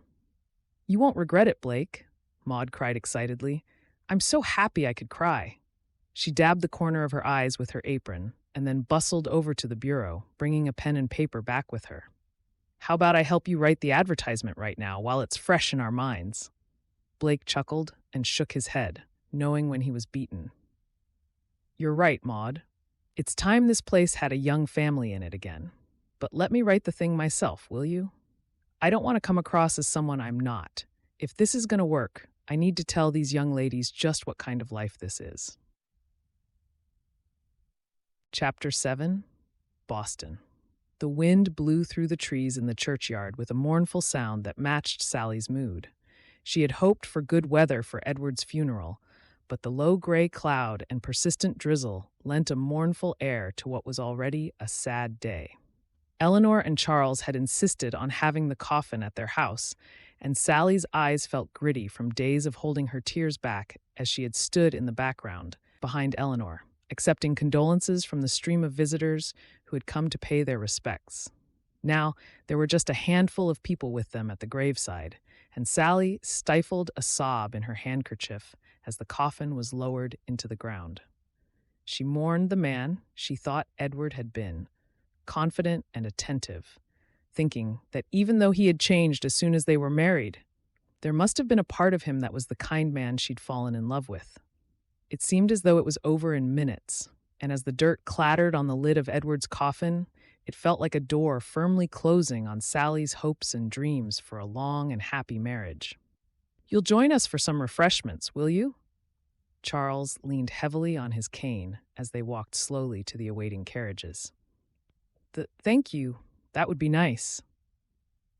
Sally thought of the empty house waiting for her and shivered. I'm not sure we're up to more entertaining, Charles. Eleanor's grief was etched in deep lines on her face, but there was a certain hardness about her expression as well. Of course, I understand. Sally tightened her shawl against the rain. Her hopes that Edward's parents might think kindly of her, uniting in their grief, were dashed as she saw Eleanor's white lips pressed together in judgment. I can't forgive what you've done, Sally. Eleanor burst out as they left the graveyard. If you'd been a better wife to Edward, he never would have gotten entangled with that woman, or ended up in a fight with her fiancé. Sally gasped at the injustice of Eleanor's words. Is that what you think? I begged him to stay home with me in the evenings, she cried. Hush, woman. We don't want you airing your dirty laundry for everyone to hear, Eleanor snapped. Her cold gaze raked over Sally, and she nodded at Charles. I'm right. It's clear to see she's with child. Sally folded her hands protectively over the small but visible bump under her shawl. I never had a chance to tell Edward, she said sadly. I'd planned to do it that night, but he never came home. Charles took Eleanor's arm, and they stood side by side, staring at Sally without smiling. We both feel that Edward married beneath himself when he chose you, Charles said without preamble. We encouraged him to marry because we wanted him to have a son and heir for the business, but we'd hoped for a more appropriate match. Well, I'm sorry I'm such a disappointment, Sally shot back, stung by his words. Although she didn't want to sound unkind, it seemed Edward's parents had no such considerations for her. She wondered briefly whether it was just the grief making them this way. It's a terrible tragedy for all of us, losing Edward. But can't we get along for the sake of the baby? She gave Eleanor a gentle smile, trying to show that she wanted to support them. You may stay in the house for a couple of weeks, but then we will be selling it, Charles continued, as though Sally's comments were of no consequence. You're making me leave our family home? How will I care for the baby with no roof over my head? Eleanor gave her a hard stare, all traces of her earlier tears gone. The baby is all we have left of our darling son, Edward. I'm sure you won't want to burden yourself with being a widow and trying to manage all alone. Charles and I will do what's needed to make sure the baby has the best of everything. It's what Edward would have wanted." With that, Eleanor and Charles turned and climbed into their carriage without so much as a backward glance, leaving Sally standing all alone. An hour later, Sally knocked on the door of her parents' home. Her feet were sore from walking across town in her best shoes, and her back ached from the weight of her pregnancy. Ida Scott opened the door a crack and peered past her daughter as though expecting to see other people there. "What do you want?" She pulled Sally in and slammed the door closed. "I've just come from Edward's funeral," Sally said quietly. She took her shawl and bonnet off, but Ida just folded her arms, not offering to hang them up. "Is Pa home? Shall we have a cup of tea together?" "He's busy," Ida replied shortly, "and I'm going out in a minute." "I've had bad news," Sally replied. "Well, more bad news." "Uh-huh." Ida glanced at the clock as though she wanted her daughter gone. "Edward's parents are selling the house in a couple of weeks, and if you hadn't realized, I'm expecting a baby." Sally waited for her ma to smile, but Ida just looked at her impassively. "I know. Charles and Eleanor came here yesterday to tell us they suspected as much." Sally's mouth gaped open in surprise. "So you already know?" "I don't know how I'll manage, Ma. I'm so worried. It feels like Edward's parents hold me responsible for what happened, but it wasn't my fault." Her voice sounded scratchy with emotion, and she longed for her ma to pull her into a hug. Ida sighed deeply and stepped backward. "The thing is, Sally, your pa and I can't afford to become embroiled in this scandal of Edward's. I'm sure you understand. We've already had a horrible little man from the Boston Times asking questions, and he insisted on raking over everything about what happened at the bank. It has been most upsetting for your papa." "I'm sorry, Mama. It's not what I wanted at all." Sally wished she could snap her fingers and make her family's problems disappear. "What's even more annoying is that things were just starting to improve for us, Sally. Even though the bank still hasn't apologized to us since you married Edward, people have been more willing to accept us back into our old social circles. It was such a tonic." "I'm sure it will soon blow over, Mama. Edward's family is still very highly regarded in Boston." Ida pursed her lips. "Maybe? It's a shame you let Edward stray. The reporter said that the woman's fiancé is very well connected, and he's determined to drag the Hickling name through the mud, which won't help your pa's cause at all." Sally sighed and wrapped her shawl back around her shoulders. She had been going to ask if she could return to the family home once Charles had sold Edward's house, but she decided not to. She didn't want to put her parents into any more of a difficult position than they were already in. "I think I'll ask Mrs. Johnson if I can live in one of the spare attic rooms at Magnolia Villa," she said quietly. "Rhoda says the servants' quarters are perfectly nice." Ida nodded hastily. "I think that would be for the best, dear, just until this scandal blows over." Glancing at the clock again, she drifted back toward the front door, indicating that it was time for Sally to leave. "We had such high hopes for your marriage to Edward," she added as she opened the door. "It's such a shame it didn't end how we'd all hoped it would." She proffered a cheek, and Sally brushed a kiss on it. "See you soon, Mama, and give Papa my love." As Sally walked back down the steps, she blinked back her tears. It seemed that not only were Edward's parents turning their backs on her, but her own parents were as well. "I'll look after you, sweet one." Sally lifted her chin after glancing at the swell of her unborn baby under her dress. She was determined that whatever happened, her baby would be cherished and not tainted by the scandal surrounding Edward's death. Chapter 8. Boston. Sally hummed to herself as she eased herself out of the chair in the kitchen of Magnolia Villa. Thankfully, Lavinia Johnson had agreed that she could live in, and now home was a small but serviceable room in the eaves of the villa, next to Rhoda's room. Rhoda's theory was that Mrs. Johnson had agreed because she felt guilty about being the cause of Edward and Sally's introduction at that fateful luncheon all those months ago. Whatever, Sally was just grateful to have a roof over her head and continued employment in spite of her thickening waistline.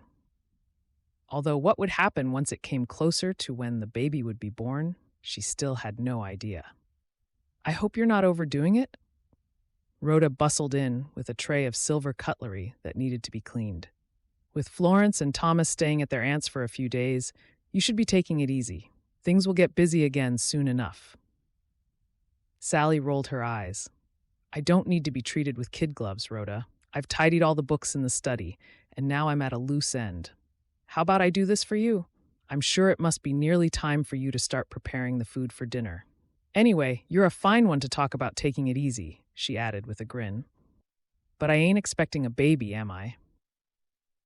Rhoda plonked the tray down on the table and gave her friend a forthright look. "I mean it, Sally. You don't have anything to prove with me, you know."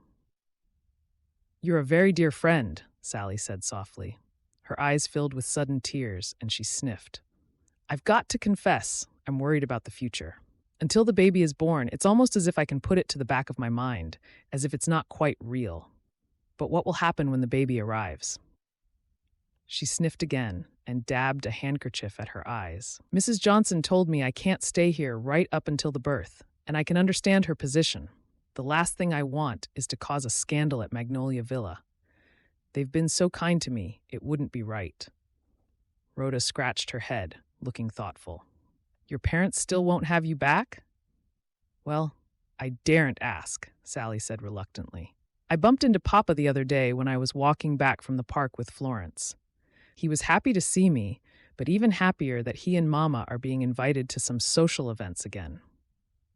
They're delighted about the baby, of course, but I don't want to be the cause of them losing what little respectability they've clawed back since that terrible business at the bank."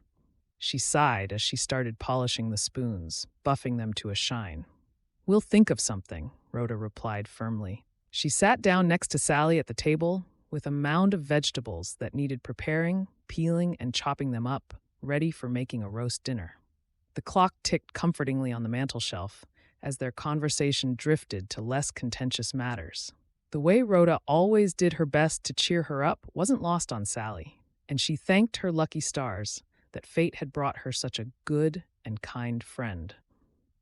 Without Rhoda's wise counsel, she doubted she would have been able to cope with all the turbulent events of the last few months. The repetitive task of polishing the cutlery allowed Sally's mind to wander. But whatever she tried to distract herself with, her thoughts kept returning to her precarious situation. Within a few months, she would be out of a job, with no home and no income to support herself and her baby. Sally put the cloth down, and her shoulders slumped. "I keep thinking I should be trying to do something to help myself, but I don't know what to do, Rhoda. I don't mind hard work, but I just can't see what my options are. I feel like I've got nowhere to turn. What on earth should I do?" Rhoda's face lit up with a smile. "That's more like it, Sally. I knew your fighting spirit would return." She bustled over to the dresser and pulled a newspaper from the drawer with a twinkle in her eye. "Remember when I showed you the Matrimonial Times? The one that my sister Doreen wanted me to consider?" Yes." Sally lifted her eyebrows, already suspecting what was coming next. "I've been looking through the advertisements in the latest newspaper. I think this could be the answer to your prayers, Sally. I really do." She opened it with a flourish and laid it on the table in front of her. "There are good men who don't mind a widow, or even a widow who already has a child. I think you should give it your serious consideration, my dear. This could be the new start you're looking for." "I'll do it to keep you happy, Rhoda, but I don't hold out much hope. All you need to do at the moment is reply to some of the advertisements," Rhoda said hastily. "Think of it as just figuring out your options.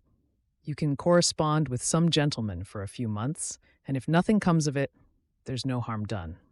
But if one of them catches your interest, well, who's to say where it might lead?"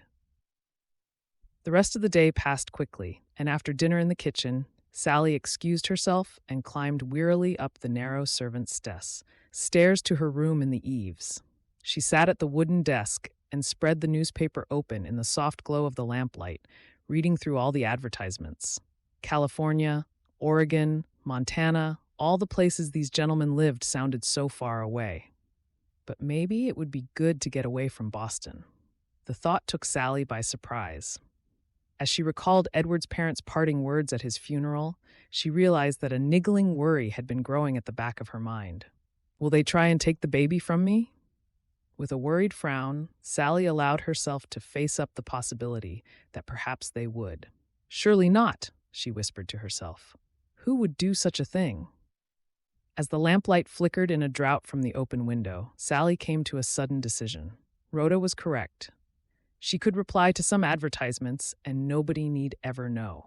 She had to face up to her reality for the sake of the baby. And if meeting a husband in such an unusual way was what it took, then so be it. She pored over the paper and marked the advertisements that sounded most suitable, eventually whittling it down to 5. Then she took a deep breath and started to pen her replies before she lost her nerve. Dear Mr. Forsyth, thank you for your invitation to correspond with you in your advertisement in the Matrimonial Times. I have decided to reply because I feel that we could be a good match. Your business sounds very demanding, and I appreciate how it must be hard for you to find the time to court a young lady, as you say in your introduction. I am hardworking, a good cook, and enjoy making a house feel homely. I am also more than willing to learn how to help you in any way I can in the business, as I believe a wife should support her husband if that's what you wish for. I am a God-fearing woman, which is why I must be honest with you from the outset and tell you that I was recently widowed. I am with child, and it's due to be born in a few months. I do hope you will consider me and my baby. Naturally, I want my child to be raised in a loving family, and I assure you that I will do my utmost to fit in with your way of life out west. I look forward to your reply. Yours sincerely, Mrs. Sally Hickling. Sally folded the letter and slid it into an envelope before starting on the next one. As the moon started to rise in the sky, she sent a heartfelt prayer with each reply she wrote, hoping that one of the 5 men might think favorably of her. She was completely honest in each letter, resting her hand on her bump briefly with each confession that she was expecting a baby. I won't apologize for wanting my child to have a good life, she said to herself, with a determined glint in her eye. Eventually, with a yawn, she tucked the last letter into its envelope and bundled them together, putting them carefully in her basket. Florence and Thomas were returning tomorrow afternoon, so she would have time to post the letters in the morning. Just as she was about to fold the newspaper up, a small advertisement caught her eye. It was the shortest one on the page, which was why it stood out. Mr. Blake Colton, 28, is seeking a wife to accompany him on his ranch. Must be kind, hardworking, and content with a quiet life away from the conveniences of town.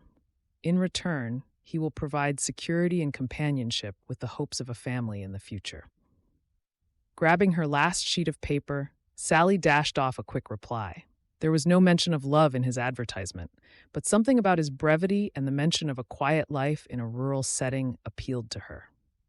Hastily putting it into her last envelope, Sally dropped it into the basket along with the others with a wry smile, telling herself she might as well use all her writing paper up, even if it came to nothing. A few minutes later, Sally blew out her night candle and pulled the blankets over her shoulders, glad to be in bed. Closing her eyes, she murmured one last prayer. Lord, in your grace, please help me to look after my baby and find a loving husband who we can be with. She imagined her letters making the long journey west, one that she might make too in the not-too-distant future, and her mouth curved into a smile as she drifted off to sleep. Chapter 9. Boston. Sally tried not to let her hands shake too much as she pulled the letter from her apron pocket. It was the 5th and final reply. A month had passed since she had posted her letters, and so far she had had 4 polite but firm rejections, each one hurting more than the last. The gentlemen had been polite, but there was no mistaking the message that they wanted nothing to do with her. She tiptoed outside the back of the kitchen, wanting to be alone, and winced slightly as the baby kicked, affected by her sudden rush of nerves. She opened the envelope and pulled the letter out, almost not wanting to read it. Dear Mrs. Hickling, thank you for your reply. Whilst you sound ideal in some respects, I feel it's only fair to let you know that I will not be continuing our correspondence. I wish to have a family of my own, and that does not include raising another man's child. Good luck in your search. Regards, Mr. Forsyth. Sally sank onto the bench and couldn't help but feel overwhelmed with disappointment as she sobbed into her handkerchief. Rhoda had been so sure that there would be someone willing to take her on, and perhaps even grow to love her one day. But the harsh fact was that she was still all alone, and running out of time fast. Suddenly, she felt an arm around her shoulder as Rhoda sat down next to her and pulled her into a hug. "I've been thinking," Rhoda said once Sally had dried her eyes. "Doreen's youngest boy has just left home. Why don't I ask if you can live at her house while you have the baby? She's had such brood of her own, she won't mind another baby in the house. Besides, she said she's finding it far too quiet now that her 3 children have all left. It ain't nothing fancy, but it's somewhere to stay until you figure out what you want to do." "Really? Oh, Rhoda, that would be wonderful." Fresh tears poured from Sally's eyes as she felt the huge weight of worry lift from her shoulders. "I'll start working again as soon as I possibly can, and I'll help Doreen with her chores and give her whatever spare money I have. You know, I don't want to be a burden." Rhoda grinned. "I'm glad you said yes, because actually, I asked Doreen already, and she said to tell you she can't wait for you to move in. My sister loves babies. She's like an old mother hen. I don't want to think of her being lonely, so really, you'll be doing her and me a favor." Sally felt a sense of hope for the first time in weeks. "I don't feel so bad about all those gentlemen saying no now," she said with a watery smile. "How many of them wrote back?" "All 5 of them, each one very polite, but a definite no thank you every time." "I thought you sent 6? Rhoda suddenly jumped up. "I almost forgot. A letter came for you yesterday, and I put it on the dresser." She bustled away, returning with an envelope that had a smudge of dirt on the outside. "I didn't really count on the 6th gentleman replying," Sally said with a shrug. "I was tired and only wrote a couple of lines back to his advertisement." She opened the envelope and pulled the paper out with trembling hands, bracing herself for yet another crushing rejection. "Dear Mrs. Hickling, although I couldn't tell much about you from your reply, I appreciate that you said a quiet life is appealing to you. I know from experience that not many women feel the same way. I also appreciate your honesty about being a widow with a baby on the way. It must be a hard situation to find yourself in. I would like a large family, and the fact that your child wouldn't be mine, I don't really see as a problem. Every child deserves to be loved, after all. I don't have a lot of news to write about, but perhaps we could correspond and get to know one another better. The blossom on the apple trees in my orchard is looking wonderful at the moment. How about in Boston? What's it like there? I look forward to hearing more about you. With best wishes, Blake Colton." Sally clutched the letter to her chest and grinned before reading it again to make doubly sure she hadn't misunderstood. "Looks like someone's interested in you?" Rhoda asked happily. "Yes, it's from Blake Colton, and he even said he understands about the baby." Sally felt such a sense of relief it made her giggle. "He's told me about the blossom in his orchard. It sounds idyllic, Rhoda. I used to talk to Edward about nature, but he said it was extremely dull." "Pah, if anyone was dull, it was Edward with his philandering ways," Rhoda replied firmly. It was the first time she had directly spoken against him, which took Sally by surprise. "You're a gentle, kind-hearted woman, Sally," Rhoda continued, patting her hand. "I ain't blind. I saw the way that Edward crushed your spirit, putting you down in front of people for his own pleasure. You deserve a man who loves you. Now get along and write back to Blake. I have a good feeling about this." The next 3 months brought with it even more change for Sally. But this time, she felt more at peace with things than she had for a long while. Doreen offered her a cozy room in her small row house, encouraging Sally to add a few of her own touches to make it feel more homely. Now that it was nearly time for the baby to be born, Sally was grateful that Mrs. Johnson had agreed she could work fewer hours, which left her time to knit some soft shawls to wrap the baby in. She also started a sampler, adding sweet birds and flowers and blossom around the edge, inspired in part by the regular letters from Blake, where he often spoke about the wildflowers that grew on the edge of his apple orchard. One Friday afternoon, Sally eased her shoes off and sat by the window, circling her feet gently with a rueful smile. She had just sent her latest letter to Blake and thought fondly of the stack of letters she had received from him. Although he always professed to have no news, she loved the insights he shared about his life at the ranch and the obvious affection that shone through in the way he described everything there and his housekeeper and ranch hand. If she closed her eyes, she could almost picture the rolling pastures and rustic wooden cabin nestling at the base of the range of hills based on his letters. Far from finding it boring, which Blake had mentioned he was concerned about, she relished every sentence, feeling closer to him already than she ever had to Edward. "I'll help you with the cooking, shall I, Doreen? I'm just resting my feet. I don't know why I feel so tired." "Never mind that, dearie. I had terribly swollen ankles with all three of mine, but a young woman like you will be fine as soon as you've had the baby." Doreen gave her a kindly smile and poured her a cool glass of lemonade. "I certainly hope so," Sally replied. "It's not that I don't enjoy being pregnant, but it feels like a long time, and I can't wait to have the baby in my arms. At the moment, it still seems a little unbelievable." "Enjoy this part while it lasts," Doreen said with a motherly chuckle. "This is the calm before the storm, dearie." She looked puzzled as there was a knock at the door. "That's strange. I thought Rhoda said she was coming for dinner. It's not like her to change her plans at the last minute, and it's only mid-afternoon." Sally stroked her belly thoughtfully as Doreen went to answer the door. She was grateful that Doreen would be on hand to help her with any questions she had about being a new mother. Suddenly, she stiffened at the sound of the familiar voice drifting through from outside. "We were told we'd find Sally Hicking here." Eleanor Hickling's voice got louder, and Sally jumped up, wondering what she wanted. "You've led us on a merry dance," Eleanor continued, pushing past Doreen to stand in the doorway of the small parlor. "Charles and I have been to your parents' house looking for you. Thankfully, Lavinia was more forthcoming, so I found you eventually." Her gaze was dispassionate as she looked Sally up and down. "I didn't think you wanted anything to do with me after the funeral," Sally replied calmly. Even though she felt rattled by Eleanor's unexpected visit, she was determined not to show it. "How long will it be until the child is born?" Eleanor demanded, ignoring Sally's comment. "It will likely be a couple more weeks," Doreen said. She squeezed past Eleanor and came to stand next to Sally.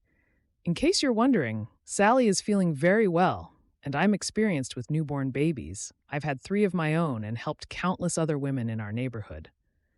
Eleanor sniffed disparagingly. "I'm sure you've helped women of your own class, but this is our grandchild we're talking about. Charles and I have decided that your circumstances simply aren't suitable to raise Edward's baby, Sally. We will be taking on the services of a wet nurse and a nanny. So as soon as you've had the baby, we will do our duty and give him the upbringing Edward would have wanted." "What?" Sally felt as though all the air had been sucked from her lungs. "You're going to take my baby off me? You can't," she cried. "It's for the best," Eleanor said crisply. She slipped her gloves back on as though the matter was already decided. "A woman of your standing can't possibly raise a Hickling baby properly. He will have the finest of everything, and when the time comes, he will go to the same school Edward went to." "You mean you want to raise my child instead of me? I really don't think Edward would have wanted that."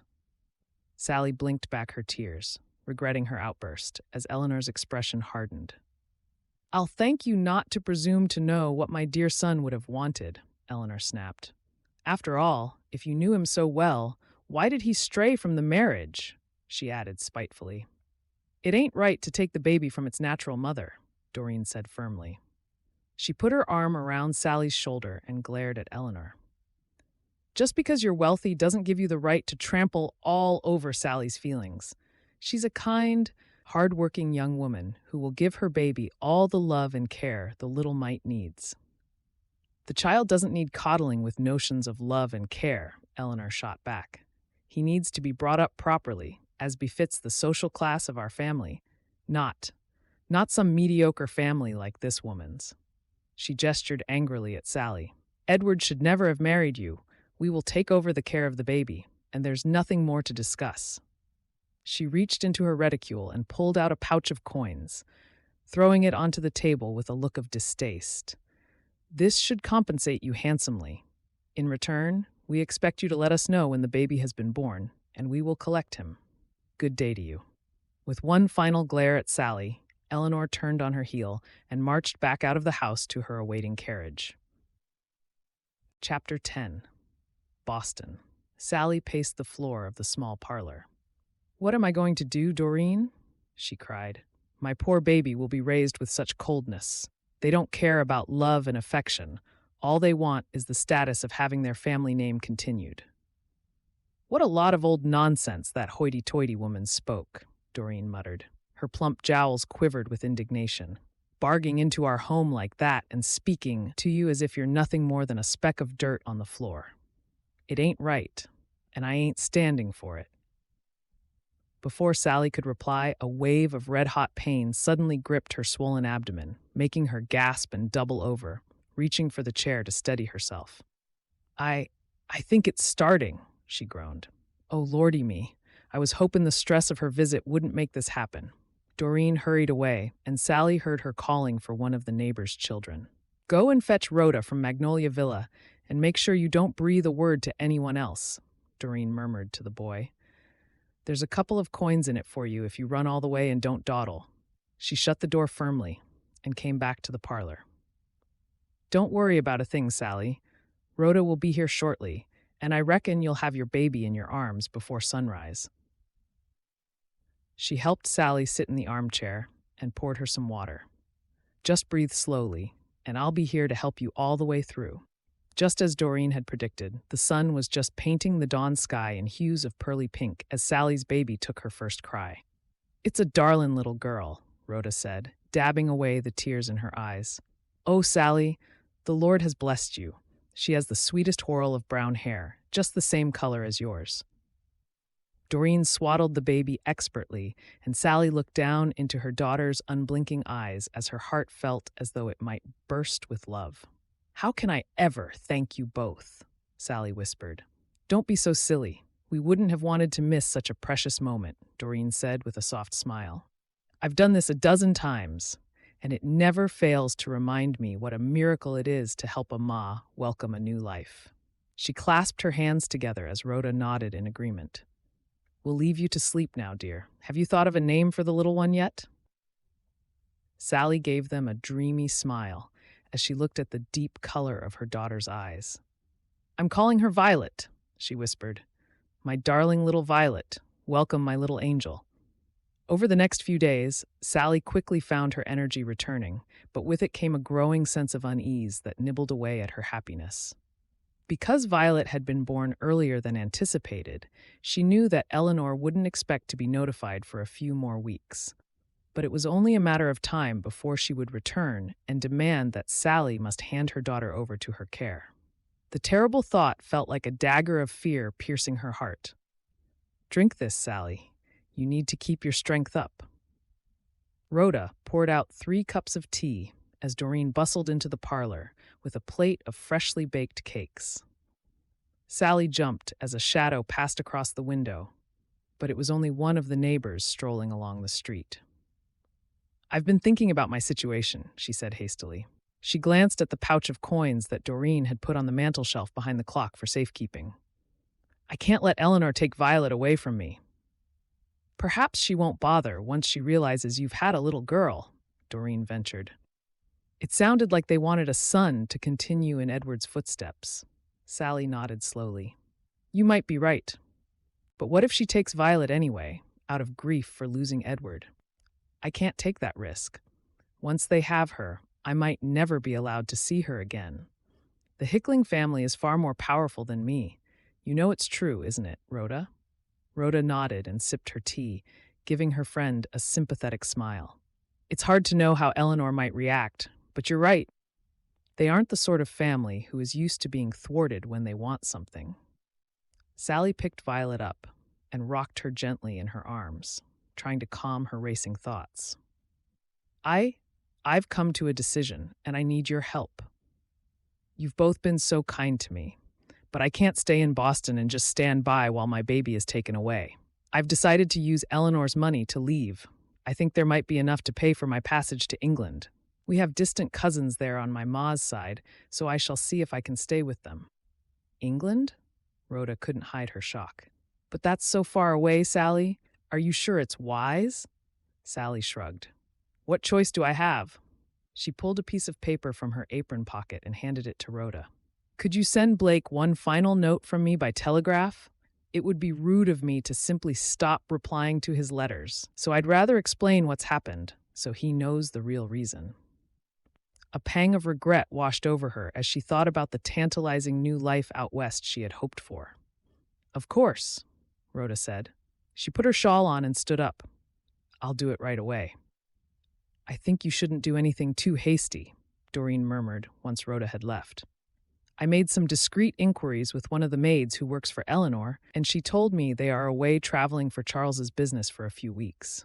That gives you time to consider your options. Besides, you don't want to travel while Violet is still so young, do you?" Sally smiled as Violet's eyes suddenly opened. "You're right, Doreen. If we can stay with you a little longer, that would be wonderful. I'll miss you both, but if Eleanor is away, it gives me a bit longer to prepare for the future." 2 weeks later, Sally had finished packing her few belongings, and all that remained was to book her fare on the next ship sailing to Liverpool. Every time she felt her resolve to leave weaken, she only had to look into Violet's eyes to know that she was doing the right thing. She had never imagined it would be possible to love so deeply, but Violet had well and truly stolen her heart. "There's a letter just come for you, dearie." Doreen huffed as she clambered up the stairs, waving an envelope. "It looks like it's from Blake." Her eyes were twinkling as though she had a secret, and she stood by Violet's crib while Sally opened the letter. "Dear Sally, so much has happened since I last wrote you. I received Rhoda's telegraph message explaining that you're thinking of traveling to England, so your late husband's family won't take baby Violet from you. What a shocking thing for them to even suggest. I know our correspondence could have been longer, but I feel as though we're very well suited from our letters. My days are definitely brighter as I've gotten to know you, and I hope you might feel the same way. I had planned to wait a little while longer, but circumstances have conspired against you. So, I would like to formalize our friendship and invite you and Violet to be part of my family. My housekeeper has space in their cabin for you to stay, and we can marry as soon as you would like to. I know it's common for some couples to marry immediately, but I figured it would be polite to let you see the ranch and meet us all first. I enclose enough money for your railroad ticket and travel expenses. I do hope you and Violet have a good journey, and I look forward to meeting you both. Yours, in anticipation, Blake Colton." Sally gasped and burst into tears of delight as she read and reread the letter. "Did you know Rhoda was going to send her own telegraph, Doreen?" she asked, shaking her head with disbelief. "Of course, dearie." Doreen folded her into a hug. "We've both seen how happy Mr. Colton's letters make you, and we figured he needed a little nudge. Anyway, what's the point of gallivanting all the way to England when there's a perfectly nice rancher in Oregon who's looking for a wife?" "You two are incorrigible," Sally giggled. She dried her tears. "I guess I'd better buy myself a railroad ticket, Doreen. It seems that Violet and I are heading to Oregon as soon as we possibly can." Chapter 11. Boston. Sally gave the small but homey room one last look before closing the door softly behind her and going down the stairs. The few months she had spent with Doreen had been some of her happiest, she now realized, in spite of everything. She would miss Doreen and Rhoda, there was no doubt about it. "But we're all set for an exciting new start, aren't we, Violet?" she murmured against her baby's soft, downy hair. Violet wriggled and gave her a gummy smile. The last few days had been a whirlwind of preparation, with Rhoda packing parcels of food for her to take on the journey and Doreen sewing several little outfits for Violet late into the night. They were determined to make Sally's departure as smooth as possible, and she had found their excitement infectious. "Let's have one last cuddle, my little poppet." Doreen bustled out of the kitchen and scooped Violet into her arms while Rhoda cooed over her shoulder. I hope you'll write often and tell us how you're settling in, Doreen added. I can't wait to tell you about the ranch and share our news. All three of us, Sally said, reassuring them. It still sounded strange to her ears talking about herself and Blake as a couple, but it also gave her a secret thrill of anticipation. Well, come along then, Rhoda said, blinking back her tears. We don't want you missing the train. She threw her arms around Sally for another hug, and then chivied her out of the house to the carriage they had arranged to take her to the station. They didn't want to take any risks of Eleanor seeing her walking through the streets of Boston with Violet, not now that their maid had told her Charles and Eleanor were back in town. In what felt like the blink of an eye, Sally found herself standing on the draughty station platform all alone in the world, apart from Violet. Her heart thudded in her chest as she contemplated the life-changing move she was about to make. Traveling across the country to marry a man she had never even met. If she allowed herself to think about it too much, she knew she would lose her nerve, so she paced up and down instead, jiggling Violet and keeping up a steady murmur of endearments to her. "Can I help you with your carpet bag, ma'am?" the porter asked as he passed. He gave Violet a grin. "My wife and I have just had a little girl, too. I reckon you must be feeling a bit worried about the journey?" Sally nodded, thanking him. As he gathered up her bags, she glanced nervously at the throng of people who had started to gather on the platform, desperately praying that Eleanor wouldn't somehow have heard and come to stop her at the last minute. She handed the porter her ticket. "Let's get you both settled into your carriage. You'll find the rocking of the train is quite soothing for your baby, ma'am. I know it's noisy, but you'd be surprised how soon they fall asleep again." Before long, amidst the deafening noise of screeching metal and belching steam, the train pulled slowly out of the station, and Sally could finally relax. She had made it safely away from Boston. As the view through the window changed from streets and houses to open countryside, Sally felt a pang of guilt that Edward's parents would miss out on Violet's upbringing. But then she recalled the harshness of how Eleanor had spoken to her. There had never been any recognition that Sally had lost a husband. Eleanor and Charles's grief had turned into wanting to snatch back what they could, regardless of Sally's feelings. Sally settled Violet and sat back, looking forward to the journey. It was like stepping out of normal life for the next few days, which would give her a chance to dream of her future and leave the stresses of her marriage to Edward behind. The journey was uneventful, much to Sally's relief. She ate the meals provided, supplemented with the extra food Rhoda had insisted she should take. She cradled Violet and lifted her up to point out the ever-changing landscape outside the train. She read her Bible, taking solace from the familiar words. And then, on the third day, when the train had stopped for an hour to have some repairs done, she felt ready to write to her parents. "Dear Mama and Papa, I hope you will find it in your hearts to understand why I have not shared my news with you until now. I have had the baby. She is the most delightful girl, who I have named Violet. I didn't dare bring her to visit you because Eleanor Hickling wanted to take the baby and raise it as their own, to compensate in some way for losing Edward. I have been corresponding with a very kind-hearted gentleman in Oregon, and he has asked me to be his wife. I know it's a little unexpected, but I said yes, and so I am writing this to you from the railroad on my way out west. I have to think of Violet's future, and I never would have been able to rest easy in Boston, thinking Eleanor might take her away from me at any moment. I also hope that with us gone, any lingering gossip or scandal about Edward's death will no longer affect you. I dearly hope that the people at the bank eventually admit that you did nothing wrong, too. Papa." Once Violet and I have settled with Mr. Colton at his ranch at Pine Tree Lake, I will write to you again with our news and my address if you wish to stay in contact with us.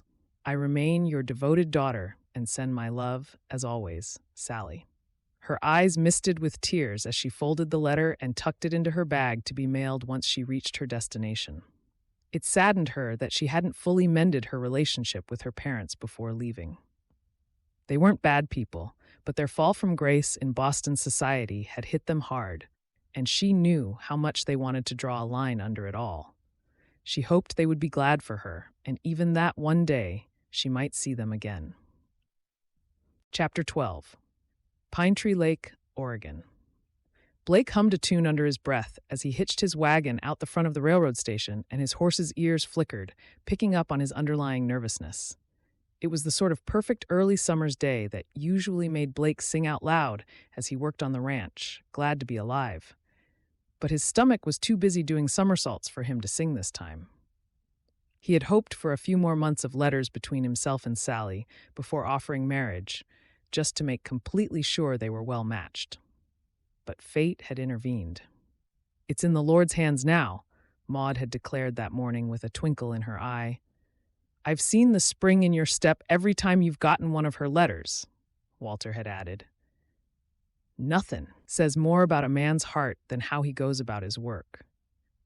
And you've been like a young colt full of energy since Sally's been writing," he added, winking at Maud as she nodded. Blake took his hat off and twisted it in his hands, then jammed it on his head again. He hadn't felt this nervous since he'd bungled an attempt to ask Rose to accompany him to the harvest supper way back. He whipped his hat off again and fiddled with the leather braid on its rim to give himself something to do. The belching steam from the locomotive engine drifting up into the blue sky was the first indication the train was nearly here, followed by the familiar screech of metal on metal as the brakes were applied. There were a surprising amount of locals waiting with him on the platform, and he found himself standing taller as the train ground to a halt, peering over their heads to catch his first glimpse of Sally. "Stand clear, folks. We ain't leaving without anyone. Give the new arrivals some room to get down," the station master's assistant called.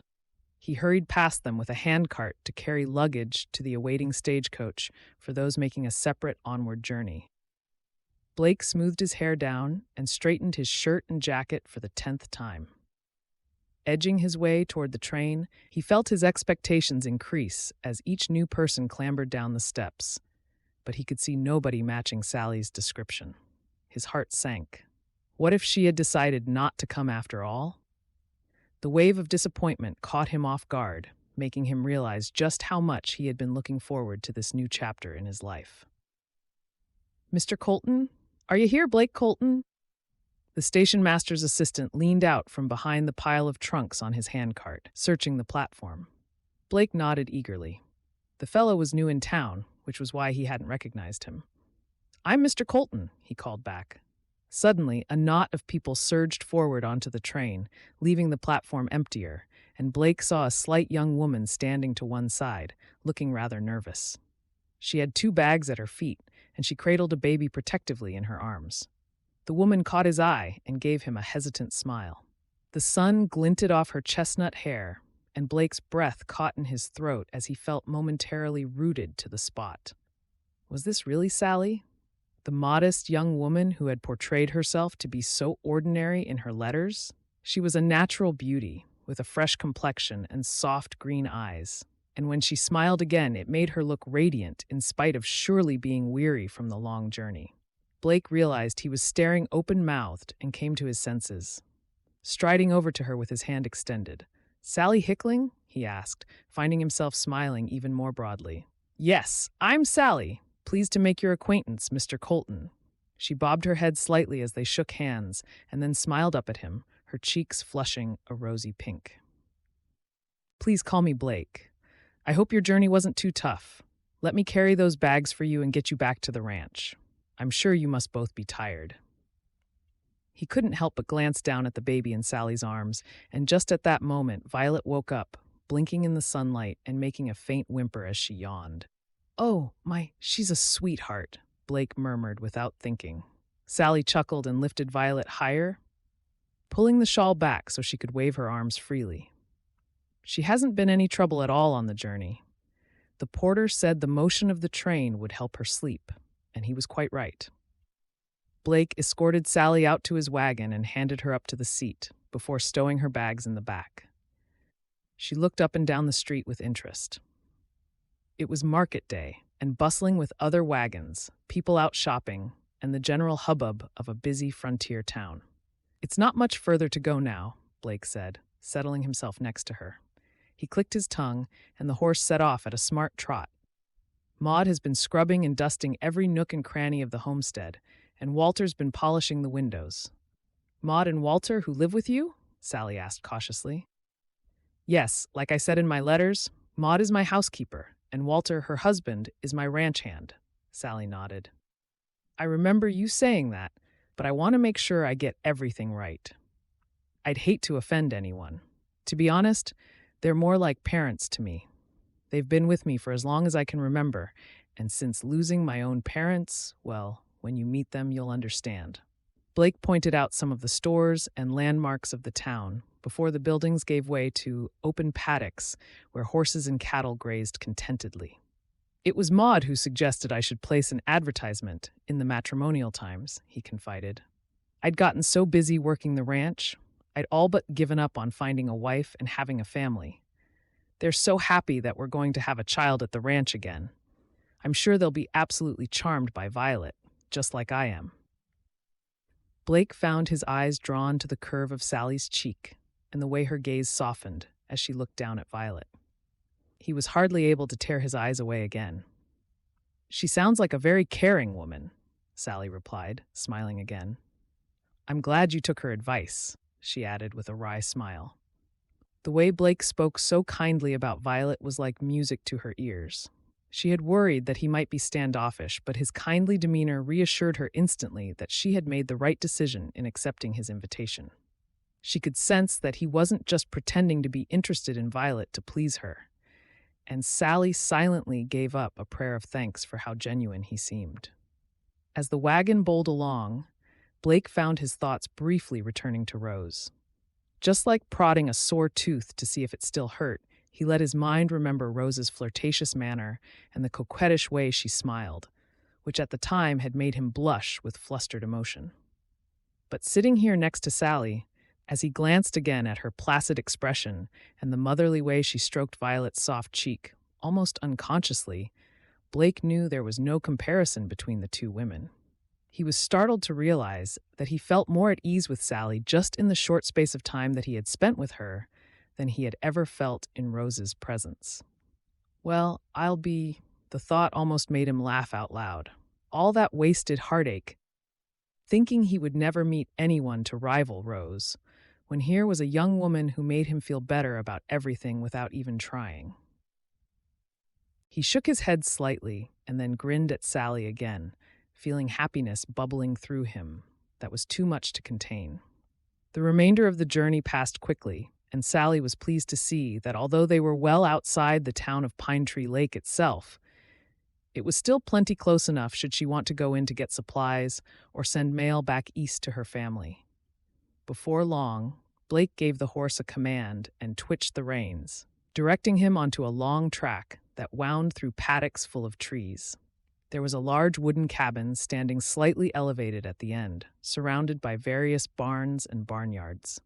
The wagon lurched as it hit a boulder, and without thinking, Sally clasped Violet closer to her chest while also tucking her spare hand into the crook of Blake's arm to steady herself.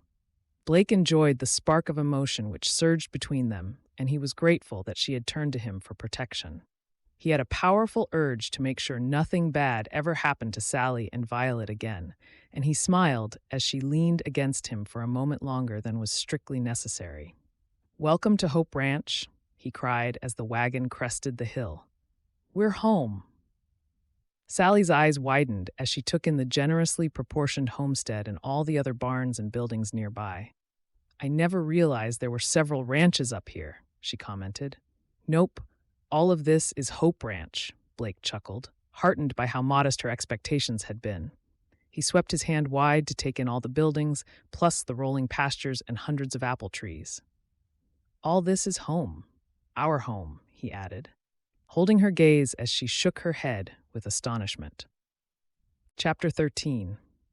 I never imagined you lived in such a grand place, Blake." Sally couldn't keep the shock from her voice as she gazed around. His letters had described the ranch and his orchard so modestly that, in her mind, it had been little more than a few paddocks with a couple of barns. "It's amazing, ain't it?" Blake sounded more full of wonder than pride. as though he could hardly believe it himself either. "I told you how my pa had a passion for growing apple trees as well as raising cattle. Those trees yonder are the ones he planted, and the smaller ones over there are my additions. It's kind of absorbing once you get a taste for it," he added shyly. "It's truly beautiful," Sally murmured. "I only hope I can do it justice. And you." She bit her lip, suddenly feeling worried that she might not live up to his expectations. He had probably hoped to marry a woman with ranching in her blood, not a governess who didn't know one end of a cow from the other. "I know what you're probably thinking," he said gently. "Let me share a little secret with you. My ma and pa weren't from here. They traveled west, much like yourself, although they were already married. Pa's family worked in the spice trade, so they weren't natural ranchers at all. They learned by having a go and made plenty of mistakes along the way, too." He gave Sally an encouraging smile. "I guess what I'm trying to say is don't be overwhelmed by it all. Maud, Walter, and I will help you settle in. There's no rush.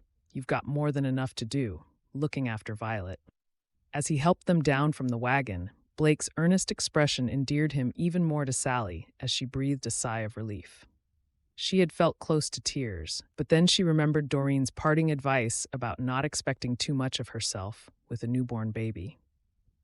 "They're here, Walter. Come quick." A plump woman came hurrying down the steps of the main log cabin, calling over her shoulder to someone still inside. "Mrs. Hickling, we're so pleased to have you here at Hope Ranch." Without pausing for breath, the woman swept Sally and Violet into a warm embrace, even though she barely came up to Sally's shoulder. Hello." Sally stuttered. She returned the embrace with her spare arm before the woman sprang back again, turning to look at Blake. "Why didn't you tell me they're both so adorable?" she admonished. Her eyes suddenly filled with tears, and she let them roll down her cheeks unashamedly. "Praise the Lord that he's blessed us with a baby girl, and you with the most marvelous bride-to-be we could have hoped for, Blake. I bet she's crying, ain't she?"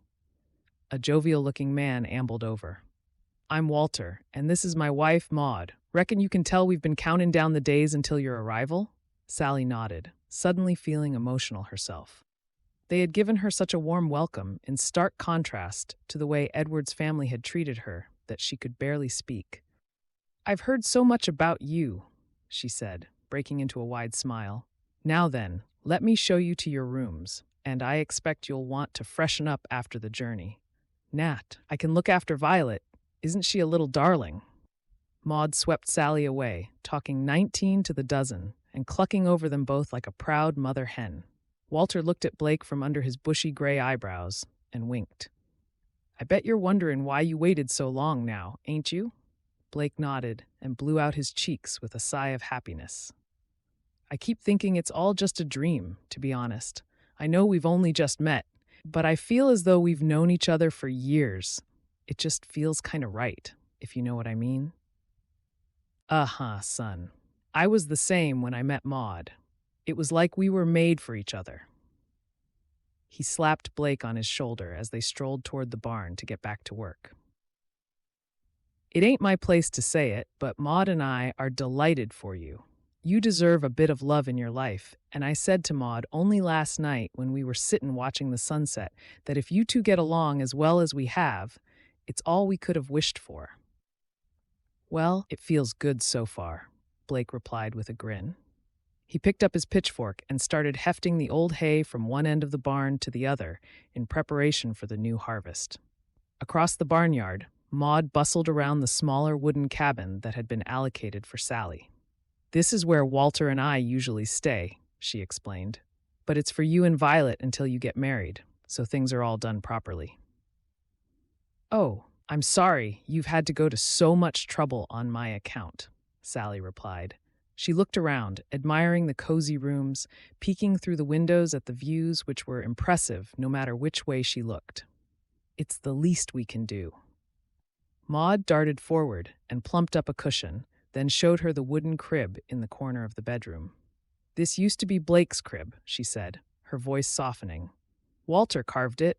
We weren't blessed with our own children, you see, so he gave it to Blake's ma when he was born."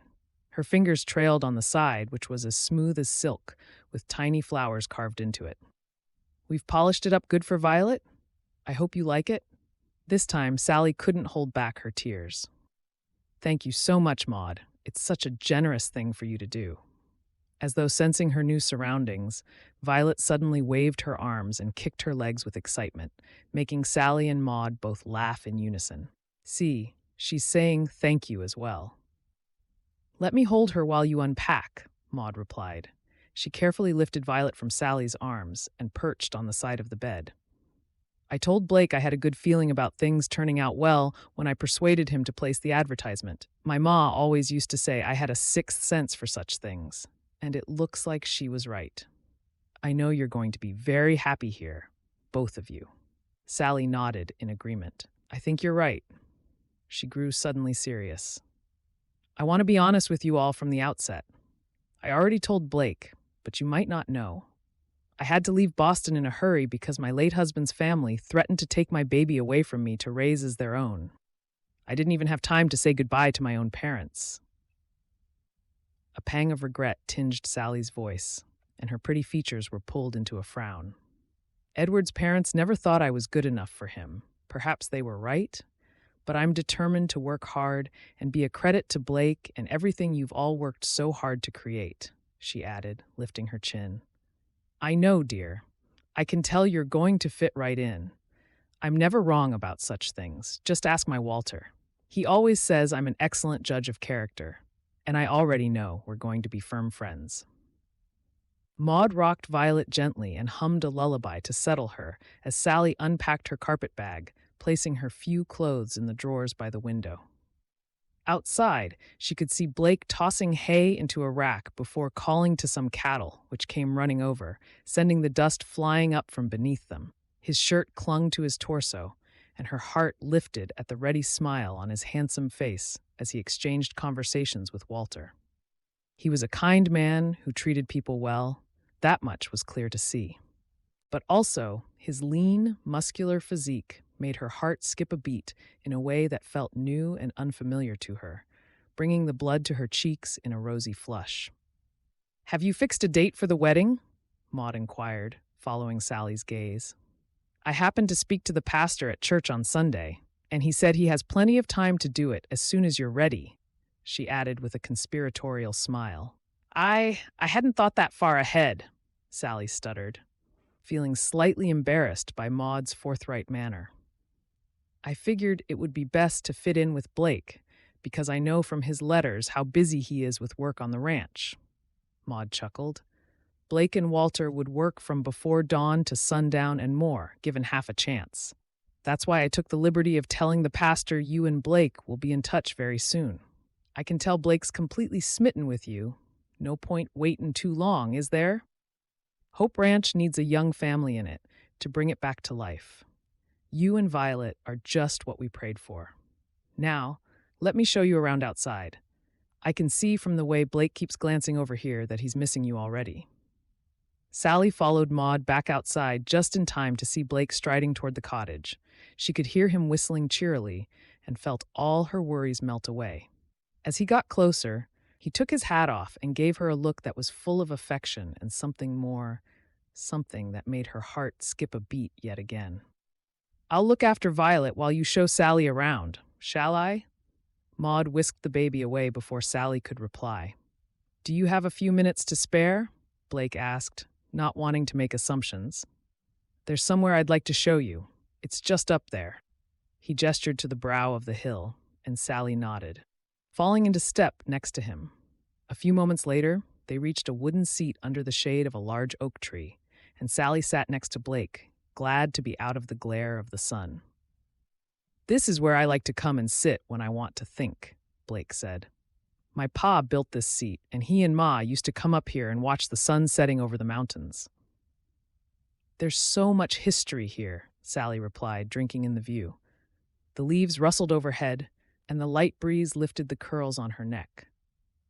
"I expect you must miss them?" "It's been a while, so I've gotten used to it, I suppose. But it's times like this that I do wish they were still around. They would have liked to meet you and Violet."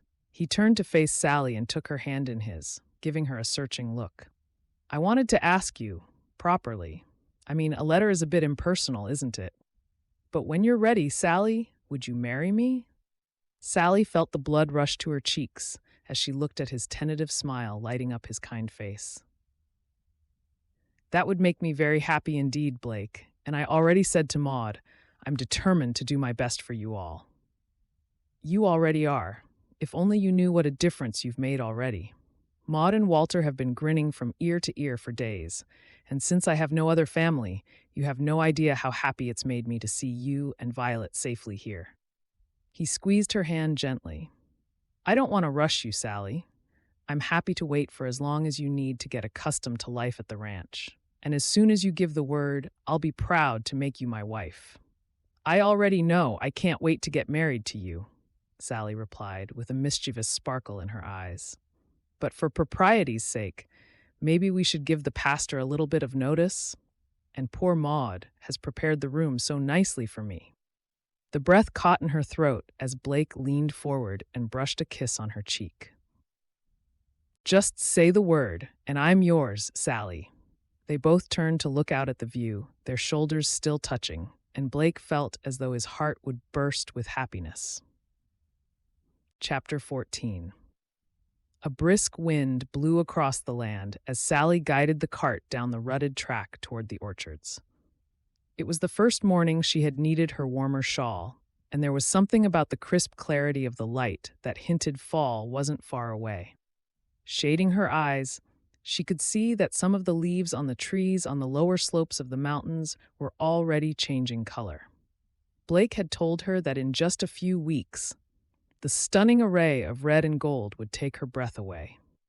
A whimper from the basket behind her seat caught Sally's attention, and she smiled as she saw Violet chewing her fist and watching two birds flying overhead with rapt concentration. When she had first arrived, Blake had insisted that Sally should stay in the cabin with Violet. But after a few days, Maud had declared that he was being overprotective and that it would be better for Violet to get plenty of fresh air. As the horse clopped along in front of the cart, Sally's thoughts drifted back over the last few months. She and Blake had married several weeks after her arrival in a simple ceremony that filled Sally's heart with joy to be joined as man and wife in the eyes of the Lord. Afterward, Maud had prepared a picnic for them all to enjoy under the oak tree, and the neighbors had joined them to give their good wishes to the happy couple. The one regret Sally had was not having her parents there. She had posted the letter she wrote on the train coming out to Pine Tree Lake within a few days of arriving, hoping for some sort of forgiveness, but had heard nothing back. Maybe they just need a little more time to get used to the idea. Blake had said when he'd seen her disappointment. They had been strolling through the meadows a few days after the wedding, and he had sensed her quiet mood, asking what was wrong. I hope so, Sally had replied, grateful that his strong arms around her had eased the pain of feeling as though her parents no longer cared about her. Why don't you write again and tell them more about your life out here? You never know. Curiosity might get the better of them. I'm sure they love you very much. It's just that circumstances meant they didn't have a chance to see how delightful Violet is.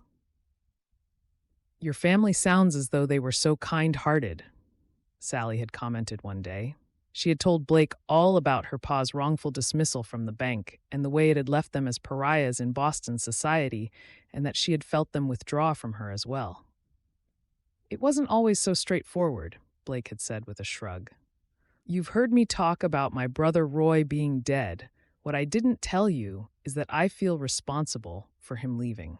Pa was so passionate about his apple orchard, and I guess I followed in his footsteps. But Roy found it dull. He wanted adventure, and I always thought that if Pa had agreed to let him breed more cattle or break in horses, he might have stayed. Sally had felt a surge of sympathy for Blake's lingering guilt over Roy's actions. You can't know that for sure. Roy probably would have resented you if he'd felt you were trying to stop him from forging his own path. And as you said, he enjoyed his time at the gold mines until he fell into bad company. Blake's admission had made Sally feel even closer to him. In the same way, he felt guilty for what happened to his brother. Sally still wondered whether there was more she could have done to prevent Edward from straying from the marriage. which had ultimately resulted in his death. Blake's cheery shout snapped Sally out of her musings, and she felt her heart lift as she caught sight of him. Their days had fallen into a steady routine of breakfast together with Maud and Walter. Then she and Maud would take care of the house chores, while Blake and Walter were busy outside feeding the animals and doing the myriad of jobs required to keep the ranch running smoothly. Lately, Sally and Violet had started taking a cold lunch out for Blake, so they could spend time with him. And Sally soaked up as much information as she could, asking Blake to explain everything he was doing, which he gladly did. Her pale cheeks had quickly taken on a rosy hue from the country air, with a smattering of freckles on her nose that Blake adored, even though she did her best to shade her face with her bonnet. "I'm mighty glad to see you," Blake cried. "I've already filled 3 baskets with apples. It's the best crop we've ever had." He hurried over to hold the horse as Sally halted the cart. "You look like you've been a ranch girl forever," he chuckled as she expertly tied off the reins. "How's our sweet baby girl?" he added, peering over the edge of Violet's basket in a way that always melted Sally's heart. "Getting excited to see her pa," Sally replied. She lifted Violet up and passed her to Blake, loving the way Violet's face lit up with a gummy smile and how her legs kicked with excitement as soon as she heard Blake's deep voice. Blake put his arm around Sally's shoulder and brushed a kiss on her mouth, sending her pulse racing. "This is like heaven on earth, my dear wife. I thank the Lord every day that he brought you here." His gaze softened as he looked down at Violet again. "And as for our daughter, it's like a miracle." Sally felt the familiar rush of gratitude for the way he had wholeheartedly taken to Violet. She couldn't have wished for a better pa for her little girl, and she had said as much in the latest letter she had posted to her parents the day before. "She's ready for a nap, so I'll be able to help you harvest the apples for a little while." Sally tightened her apron and grabbed one of the empty wicker baskets Blake used after she had settled Violet down again. Dotted between the trees, she could see several of the part-time ranch hands who were working for Blake during the harvest to make sure all the apples were gathered in on time, and there was a buzz of activity that she felt good to be part of. Suddenly, the urgent sound of staccato hoofbeats interrupted them. Someone was galloping up the ranch track, and Blake's eyes clouded with surprise and then worry. "I ain't expecting anyone. Who could it be in such a tearing hurry? I hope nobody's had an accident." Sally felt a ripple of unease as the horse got closer. The rider looked to be a thick-set man, and the fact that Blake seemed concerned instantly put her on edge, too. Pounding past the log cabins and barns, the horse reared, and then the rider urged it on even faster, covering the ground where Sally had just come with the cart in no time. The horse Blake had just tied up whinnied and rolled his eyes, fidgeting uneasily. "Whoa, boy." Blake soothed his horse, and his face darkened at the way the stranger was behaving so recklessly. "What are they thinking?" he muttered. He held up his hand to slow the visitor down, and then Sally saw the blood drain from his face. Roy, is it you?" He sprinted toward the man who had jumped down and threw his arms around him. "We thought you were dead. I can't believe it. Praise the Lord. It really is you." "Yep, I'm back," Roy shouted, slapping Blake on his shoulder and laughing out loud. "I had to lie low for a while, but you can't keep a good man down forever. How've you been, brother? Looks like nothing's changed, but boy oh boy, it feels good to be home again." Chapter 15. "So tell us again," Maud said forcefully. "You had to lie low because—" She shook her head and sat down heavily in her chair. Although she had served dinner for everyone, her own food was barely touched. "Oh, it's nothing much. I don't want to rake over the past, Maud." Roy waved her question away nonchalantly. "I sure have missed your cooking, though. I used to tell people you made the best stew in the West." He winked at her, trying to cajole her into a better mood, and Sally saw Maud's expression wavering between exasperation and delight. "You had us awful sad there, Roy. What with that fella returning the family Bible and your belongings," Walter said gently. He knew Maud was struggling to understand why Roy would have misled them in such a way, and gave her hand a sympathetic squeeze under the table. "Yeah, sorry about that. I didn't really think you'd believe I was dead." The silly fool was meant to tell you I was just lying low. I paid him good money to deliver that message as well." Roy shrugged, as though it was of no consequence. "I'm back now, and that's all that matters." "We were so worried about you when the letters stopped coming," Blake added. "If you could just have let us know you were safe, it would have saved a lot of heartache." Roy grunted with a flash of annoyance. "I was expecting a better homecoming than this," he muttered. "Tell me about this purty bride of yours and the baby instead, Blake. Come on, can't we put the past behind us?" He rolled his eyes at Sally as though trying to get her on his side. Blake hesitated and then decided there was no point trying to press Roy on why he'd behaved the way he had. No doubt the truth would come out in time. He gave Sally a soft glance, sharing an unspoken moment of gratitude with her. "Maud persuaded me it was time to stop being such a confirmed bachelor, and thankfully, the good Lord brought Sally and Violet into my life. And I have to say, Roy, it's the best thing I've ever done. Maybe you should think about settling down, too?" "Well, if I could guarantee meeting someone as beautiful as your dear wife, I might have to let Maud persuade me as well." Roy lifted his glass of whiskey in a toast to them and took a swig. "It has certainly been the best thing I've ever done, too," Sally replied. "You're lucky to have such a lovely family, Roy. Not everyone is so fortunate. Maud and Walter have been so generous, helping me and Violet settle in, and Blake is everything I could have wished for." "Sounds like quite the wonderful homey setup you have here," Roy said. There was a hint of envy in his voice that made Blake raise his eyebrows. "So, what are your plans?" Blake asked casually. "Are you just passing through? Heading back to the gold mines? Or maybe you're here to stay?" Roy shrugged again and chewed a large mouthful of cornbread while he considered his reply. "I couldn't help but notice how much bigger the orchards are now. The ranch must be worth a pretty penny. Maybe I'll stick around for a while and see if it ain't as dull as I remembered." Blake's expression was hard to read, but Sally could sense that Roy's reply had caused a moment of tension around the table.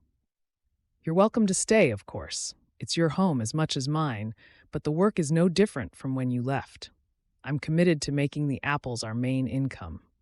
The cattle are just for a bit of extra money to keep us going in the quiet times.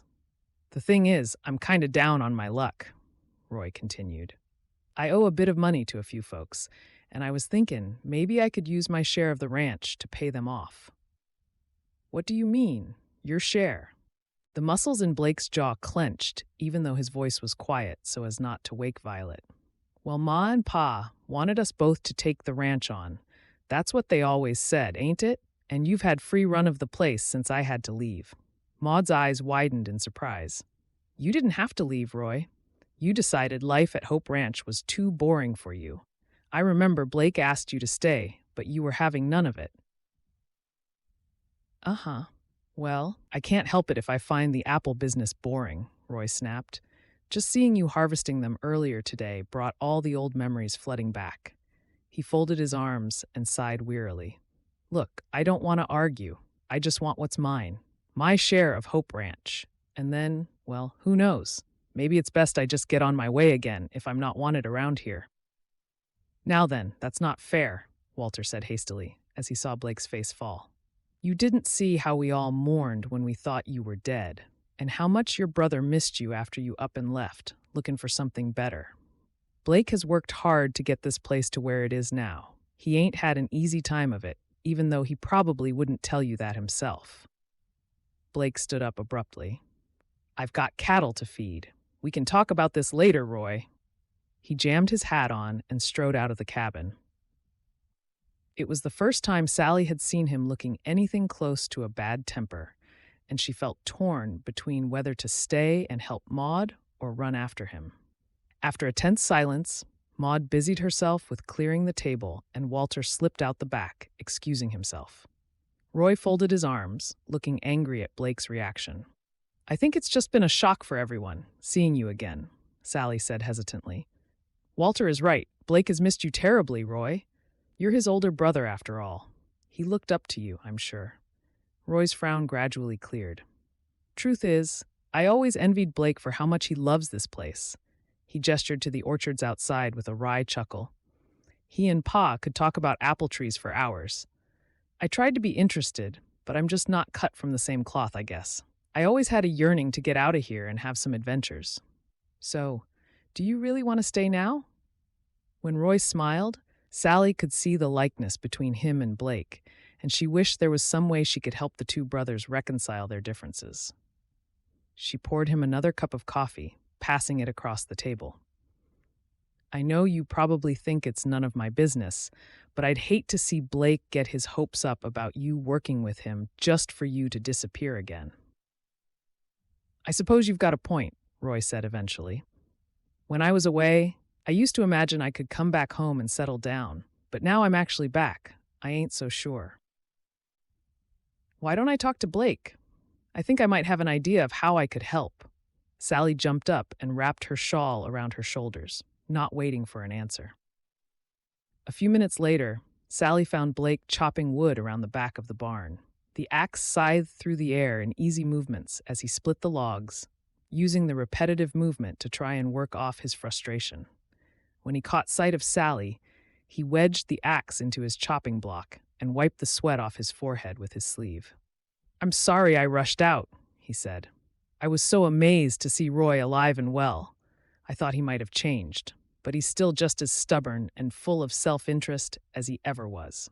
His face was etched with disappointment and frustration, and Sally's heart went out to him.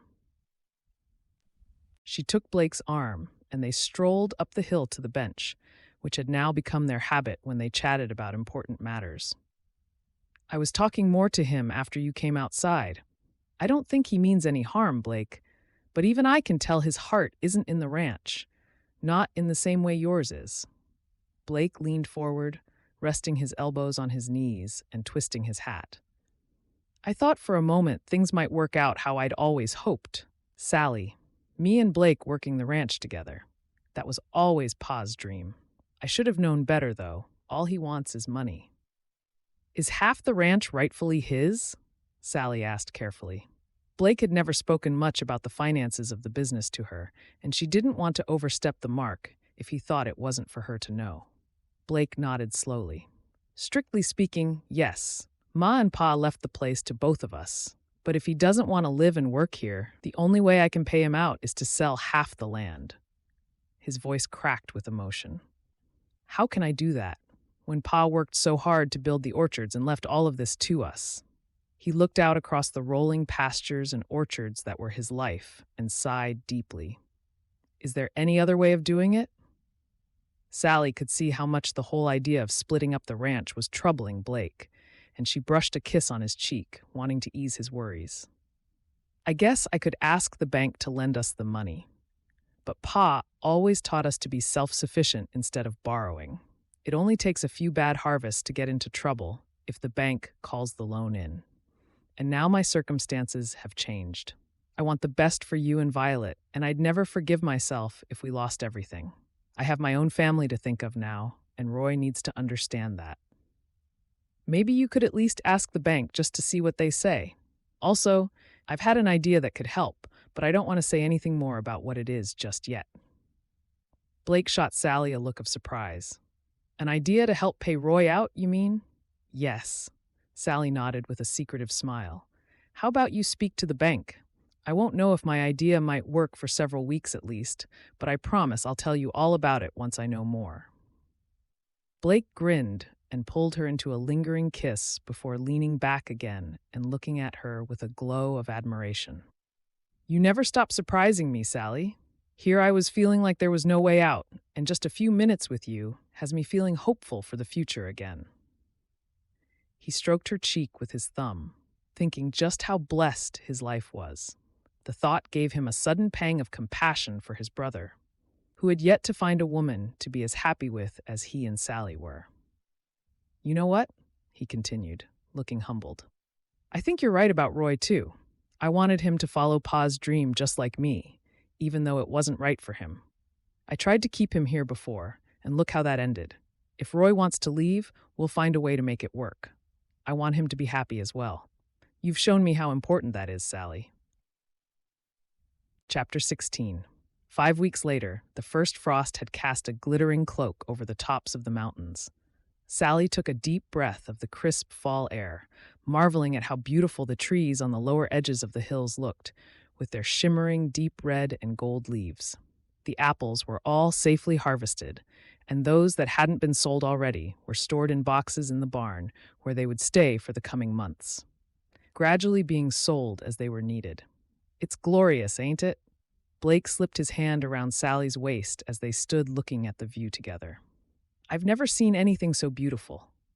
Wait until we get the snow. Sometimes we get cut off for a few weeks, but Maud always preserves enough food for us to survive. It's kind of nice, like being in our own little cocoon.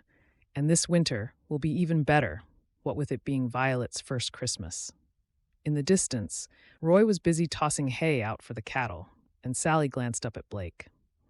Roy seems pretty settled these last few weeks. Is he still set on leaving? I'm not sure. I've gotten used to having him around, to be honest. I'll miss him if he does go. He pulled on his leather gloves. I'd better get on and help him with the animals. The bank manager is coming later this morning for me to sign the papers. After a lot of discussions, late into many nights, Blake had decided that he would borrow money from the bank after all. It would be enough to pay Roy for his half of the ranch, so he could settle his debts and still have enough to go on whatever adventures he felt the urge to do. It's strange, but we've been getting on better than we ever did, you know, Blake said as he walked away from Sally. It's almost as if being away has given him a new appreciation of the ranch and Pine Tree Lake. And knowing he's free to come and go as he chooses, he seems to like the place more than he used to. I can understand that, Sally said with a gentle smile. It's because it's not an obligation anymore. Maybe that was what he needed all along. Sally bustled off to help Maud in the kitchen, where she was busy making pickles and preserves for the festive season. The house was full of the pungent scent of spices that made her feel nostalgic for Christmases in the past, back in Boston with her parents. As usual, Maud was able to sense Sally's feelings. You miss your parents, huh? Maud paused from chopping orange peel and wiped her cheek, leaving a dusting of cinnamon there, which made Sally smile in spite of feeling slightly melancholy. I really do, Maud. We always used to be a close family before the bank accused Pa of theft. I'd hoped that I might have had a reply by now. I've written so many letters telling them how wonderful life is here and all about Violet and Blake. And you and Walter, too, she added. Maud gave Sally a shrewd look and then resumed her chopping. From what I've seen of you here, Sally, I can tell your parents are good people. They must be to have raised a young woman as kind-hearted as you. Don't give up on 'em yet. I've been praying for reconciliations. Roy and Blake, you and your parents. We have to stay hopeful and trust the Lord's plan and that He will hear us. Sally nodded. You're right. I always send my letters with a prayer as well. I just wish my parents could meet their granddaughter. I know they would adore her. Speaking of Violet, can you believe how well she sits up now? It won't be long before she'll be walking. It's such a joy having her here, Sally. I can't tell you how happy she makes me and Walter. Just as Sally was about to add a mound of dried fruits to the plum pudding she was making, the rumble of a cart coming up the drive drifted through the open doorway. She glanced at the clock on the mantel shelf. It was only 11 o'clock, and Blake had said the bank manager was coming after lunch. She smoothed her hair back and hastily washed her hands. Please, can you put some coffee on, Maud? It sounds like he's come early. It's lucky we already cleaned up. Hurrying to the door, Sally brushed the flour from her apron and stood on the veranda, hoping that Blake hadn't decided to ride out to check the fences. As the cart came closer, Sally was surprised to see that there were two people, and they looked familiar. The man lifted his hat and waved cheerily, and Sally could scarcely believe her eyes. Pa and Mama, you're here and not in Boston? She ran toward the cart, laughing with excitement. And Maud came hurrying out behind her to see what all the commotion was. Hello, Sally. We thought we'd surprise you. John Scott beamed at his wife as she dabbed the sudden tears in her eyes. Look, Ida, I told you there was no need to worry. Sally meant what she said when she told us we would be welcome. Blake appeared from one of the barns and strode across with his arms thrown wide open. Sally, is this your ma and pa? What a wonderful surprise to see you here at Hope Ranch. Please, let me help you down, Mrs. Scott. He took his hat off and then offered Ida his hand. The next few moments were a whirl of greetings as Walter and Roy also joined them, and then Maud ushered everyone into the cabin, declaring that it was too chilly to stand outside and that she had coffee and fruitcake for everyone. Once Ida and John were settled at the table, Sally went to get Violet, who had just woken from her nap. "She's beautiful," Ida whispered, taking her granddaughter into her arms for the first time. She gazed down into Violet's button-bright eyes, and John coughed to cover his own rush of emotions. "She looks just like you did when you were a baby, Sally, doesn't she, dear?" John nodded, suddenly lost for words, before clearing his throat again as he glanced at Sally. "I'm sorry we left it so long. There were things we had to sort out in Boston, but we want you to know that we're very proud of you, Sally." Blake squeezed Sally's hand, knowing how much it would mean to hear her pa say that. "So tell me all your news," Sally said a moment later. She felt her happiness bubbling up again as she watched her parents cooing over Violet, still hardly able to believe they were here in person. John took a sip of his coffee after telling Maud how good her fruitcake was. "I guess we should start at the beginning, huh? It all started with your last letter." Blake grinned. "Is this the thing you said you couldn't tell me about for a little while by any chance?" he whispered to Sally, and she nodded with a sparkle of intrigue in her eyes. "Go on, Pa." "Well, first, I have some very good news to share with you," John said. "I'm not sure what Sally has told you about my past, Blake, but now that you're family, Ida and I don't want any secrets. I was accused of theft at the bank where I worked, and although I didn't do it, the false accusation hung over us. It was a terrible time and a fall from grace for my whole family. Anyway, the good news is that my name has now been cleared." "Oh, Pa, that's wonderful." Sally gave him a hug before returning to her seat next to Blake again. "Right about the same time, your father and I realized we had grown disillusioned with Boston," Ida said, picking up the story. "I thought being accepted back into society would make us happy, but we missed you so much after you left to come out west. It made us think about what's important." John nodded vigorously. "Family, that's what's important. So when we received your letter telling us how wonderful it was out here, we decided we should come and visit. I hope you can stay for a while, Pa. We have so much to show you, and I want you to spend some time with Violet." John took another sip of his coffee with a twinkle in his eyes. "We've done better than that. You see, your ma and I have actually been staying in Pine Tree Lake for the last week. I know. I'm sorry for the subterfuge," he said with a chuckle. "We wanted to see what it would be like to live here." "You mean you're staying?" Sally's eyes widened with shock. "Yes, dear, we most certainly are," Ida said happily. "If you don't mind, that is, we want to be close to you and your new family. Sally, not miles away, never seeing you." "Oh, Ma, that's the best news." Sally beamed at Blake, who had reached across to shake John's hand enthusiastically. "We're delighted you like it here, Mr. Scott, and we'll do whatever we can to help you settle in. Call us John and Ida, please. We really have been very impressed with what a vibrant, thriving town Pine Tree Lake is. But there's more. We're going to sell our house back in Boston, and the bank also recompensed me for slandering my name. So we've decided we would like to invest in some businesses here." "John's been terribly bored since he left the bank," Ida explained with a fond smile. "He needs something to keep his interest, and we've already found several small businesses he'd like to be part of, just behind the scenes, of course." John sat up a bit straighter and cleared his throat. "I hope you don't mind, Blake, but we've been making a few inquiries about your apple-growing business, and I've got to say, I'm impressed. We've heard nothing but good things. And that's why. If you're in agreement, we'd like our first investment to be in Hope Ranch." Blake's mouth gaped open for a moment, and he blinked rapidly, turning to Sally with a look of surprise. "I told Pa about Roy coming home and how you needed to pay him out of the ranch to keep things fair," Sally said. "I hope you don't mind, Blake. The thing is, although I'm only new here, I can see how hard you work, and I wanted to see how I could help you." Roy fidgeted at the end of the table. "I don't want you to use your money on my account, Mr. Scott." He shot a look at Blake. I've been meaning to tell you, brother. I've decided to stay in Pine Tree Lake. His cheeks reddened with a blush. I've met someone, you see. Laura's her name, and we're courting.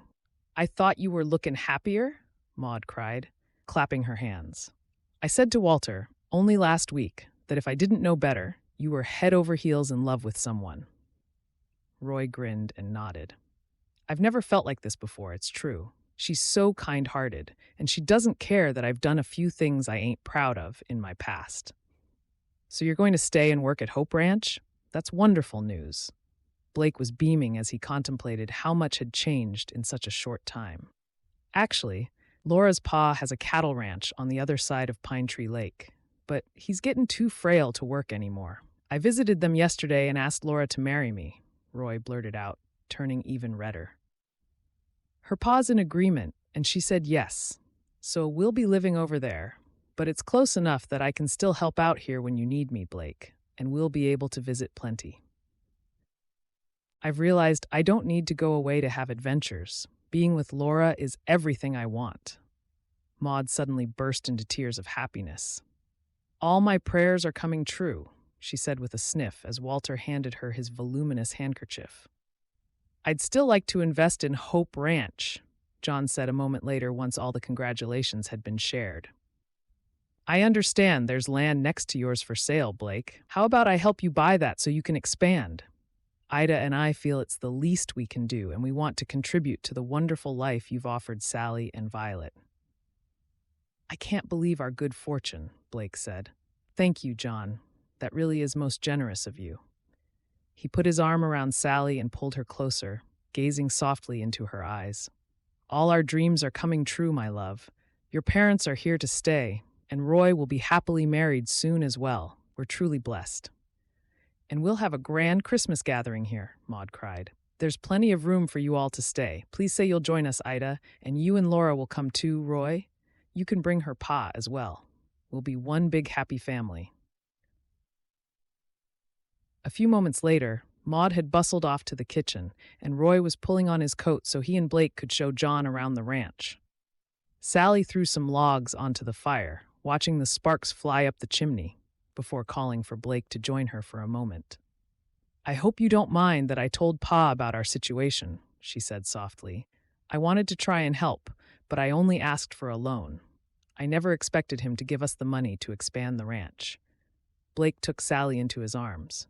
Now that I've met your parents, I can see why you're as wonderful as you are. Your pa's offer is very generous, Sally. But more important than that, I'm happy for you, to have them nearby, and a part of our family. I know how much you wanted them to be part of Violet's life. Sally nodded and looked up into his eyes, feeling more in love than ever. Her eyes twinkled with mischief. Before you head outside, I have one more piece of news. I wanted to wait until I was sure, but our family will be getting bigger. She snuggled up closer to Blake. Violet is going to have a baby brother or sister in the spring, Blake. I'm with child, our first child. Blake lowered his head and kissed Sally gently. Our second child, my love. It was the greatest blessing, the Lord bringing you and Violet into my life, and I will always think of Violet as my own daughter. I know, because you are a very kind-hearted man, Sally whispered. She melted into his arms, feeling their hearts beating in unison. The future of Hope Ranch and our family is in the Lord's hands, my darling. But as Maud once said to me, life is good when you make sure to look for the blessings. I truly think this is just the start of a wonderful life for all of us. I agree, Sally, and it's all thanks to you, my dear. Here's to many long years of happiness ahead. As the logs crackled in the fire, Sally could hear her parents laughing with Roy outside as Violet squealed with excitement. Blake rested his hand on her waist, where he would soon be able to feel the kicks of their new baby. She rested her head against his broad shoulder and closed her eyes. Life was good, and it was only going to get better. The end. Thank you for listening to this free audiobook, and we hope you enjoyed it. Martha Gillcrest writes clean romance stories that sweep you away to when times were simpler, with plenty of love and adventure to entertain you. If you enjoyed this story, be sure to like it with a thumbs up and subscribe to this channel. That way, you will always know when a new audiobook has been added for your listening pleasure.